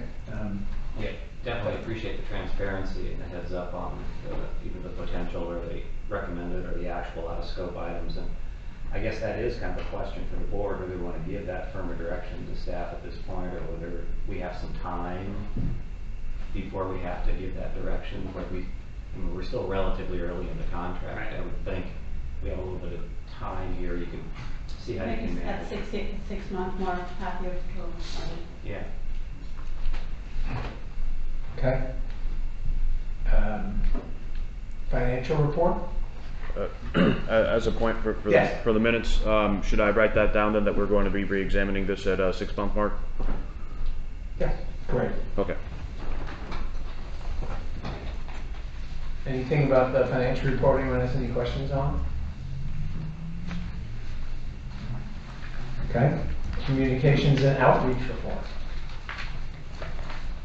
Perfect time. Nothing, just with that, anyone, nothing more than what's there? Okay, wow. Terry? Nothing to add. Okay. I've got about a 10-page individual director report I'd like to give right now. No, I don't. Anyone have any individual directors reports? Ruth. I'd just like to thank Doug for his detail on this. This was useful. Well, I gotta say, it was a great seminar. Jack and Terry were both there, and I think they concur. Great materials, and as I indicated in the notes, I really recommend you spend a little bit of time with the case studies. There's some fabulous information in there. Yeah, I learned a lot. I can't say I understood everything I saw and heard, but it's sinking in, it's coalescing, and it was all about recharge and storing water for the future, and just a lot. And the highlight for me was hearing Bruce Babbitt, ex-Secretary of the Interior under President Clinton, speaking passionately about some of the things happening or not happening in our state relative to the Central Valley and the tunnels and all that. So fascinating to hear him, but I enjoyed being there. I like your sense of humor sinking in. Very dry wit. Okay, if there's not anything else. I have a quick Yes. staff comment from here. They just reminded me, Aqua has a award that they give yearly. It's called Best in Blue, and it's about community outreach and engagement. And because we are Aqua member of these agencies, I submitted us as a nominee for the 3 workshops that we did this spring. I don't have any idea what the competition is like, but I thought it was pretty cool what we did here, and you know, including the game and the videos and all of that. So I just wanted you, I don't know when they will notice them, but I did do that. And the second quick one is, I think you might have heard earlier that there's a second round of GSP grants that the state was doing guidelines. The guidelines are out, and it's slightly more favorable, the terms. Instead of 50-50 split, it's actually only 25% match they're requiring from this round. So we have to have some match with the previous budget. We're pretty close to having all of the funds that we're spending already maximizing the match. So we needed at least 240,000 to be eligible, and I think we're so close that we're going to come up with additional money, maybe even using things like the 12,000, to be able to get 75% of that additional as a grant, potentially. It is a competitive grant, but based on the last time around, there's a high chances that anybody who puts in an application is most likely gonna get the grant. So we're gonna be, Sarah and I and Georgina getting together and doing the prep work. It has to go in by November 1st. Yep, short turnaround time. And it does require board resolution, so that will be coming to you in October. But that is good news if we at the end get that. Okay. So. That's great. Okay, excellent. There's events calendar, you see what's going on, and do I have number 10? We have a motion. So moved. All those in favor? Thank you, everybody. Thanks for coming. Thanks for sticking it out. Doug moved it? You moved? You didn't want a second. Okay.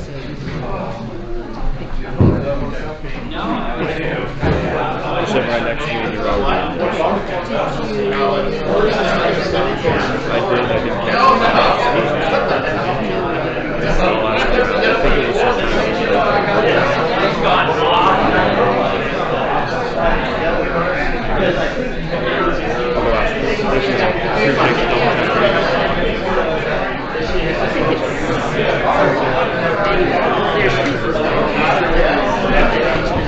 I would like to try and get a copy of the model. Okay. I don't know how we go about it. I heard 70 megabytes. Yeah, so I have the file for it. You have my email? Is there any way you can do it? Just download the link and send it to me, and just maybe I got a flash drive, whatever's easier for you. Basically what it is, and it's already right here, so I might as well show it. Hold on, let me stop this. I liked your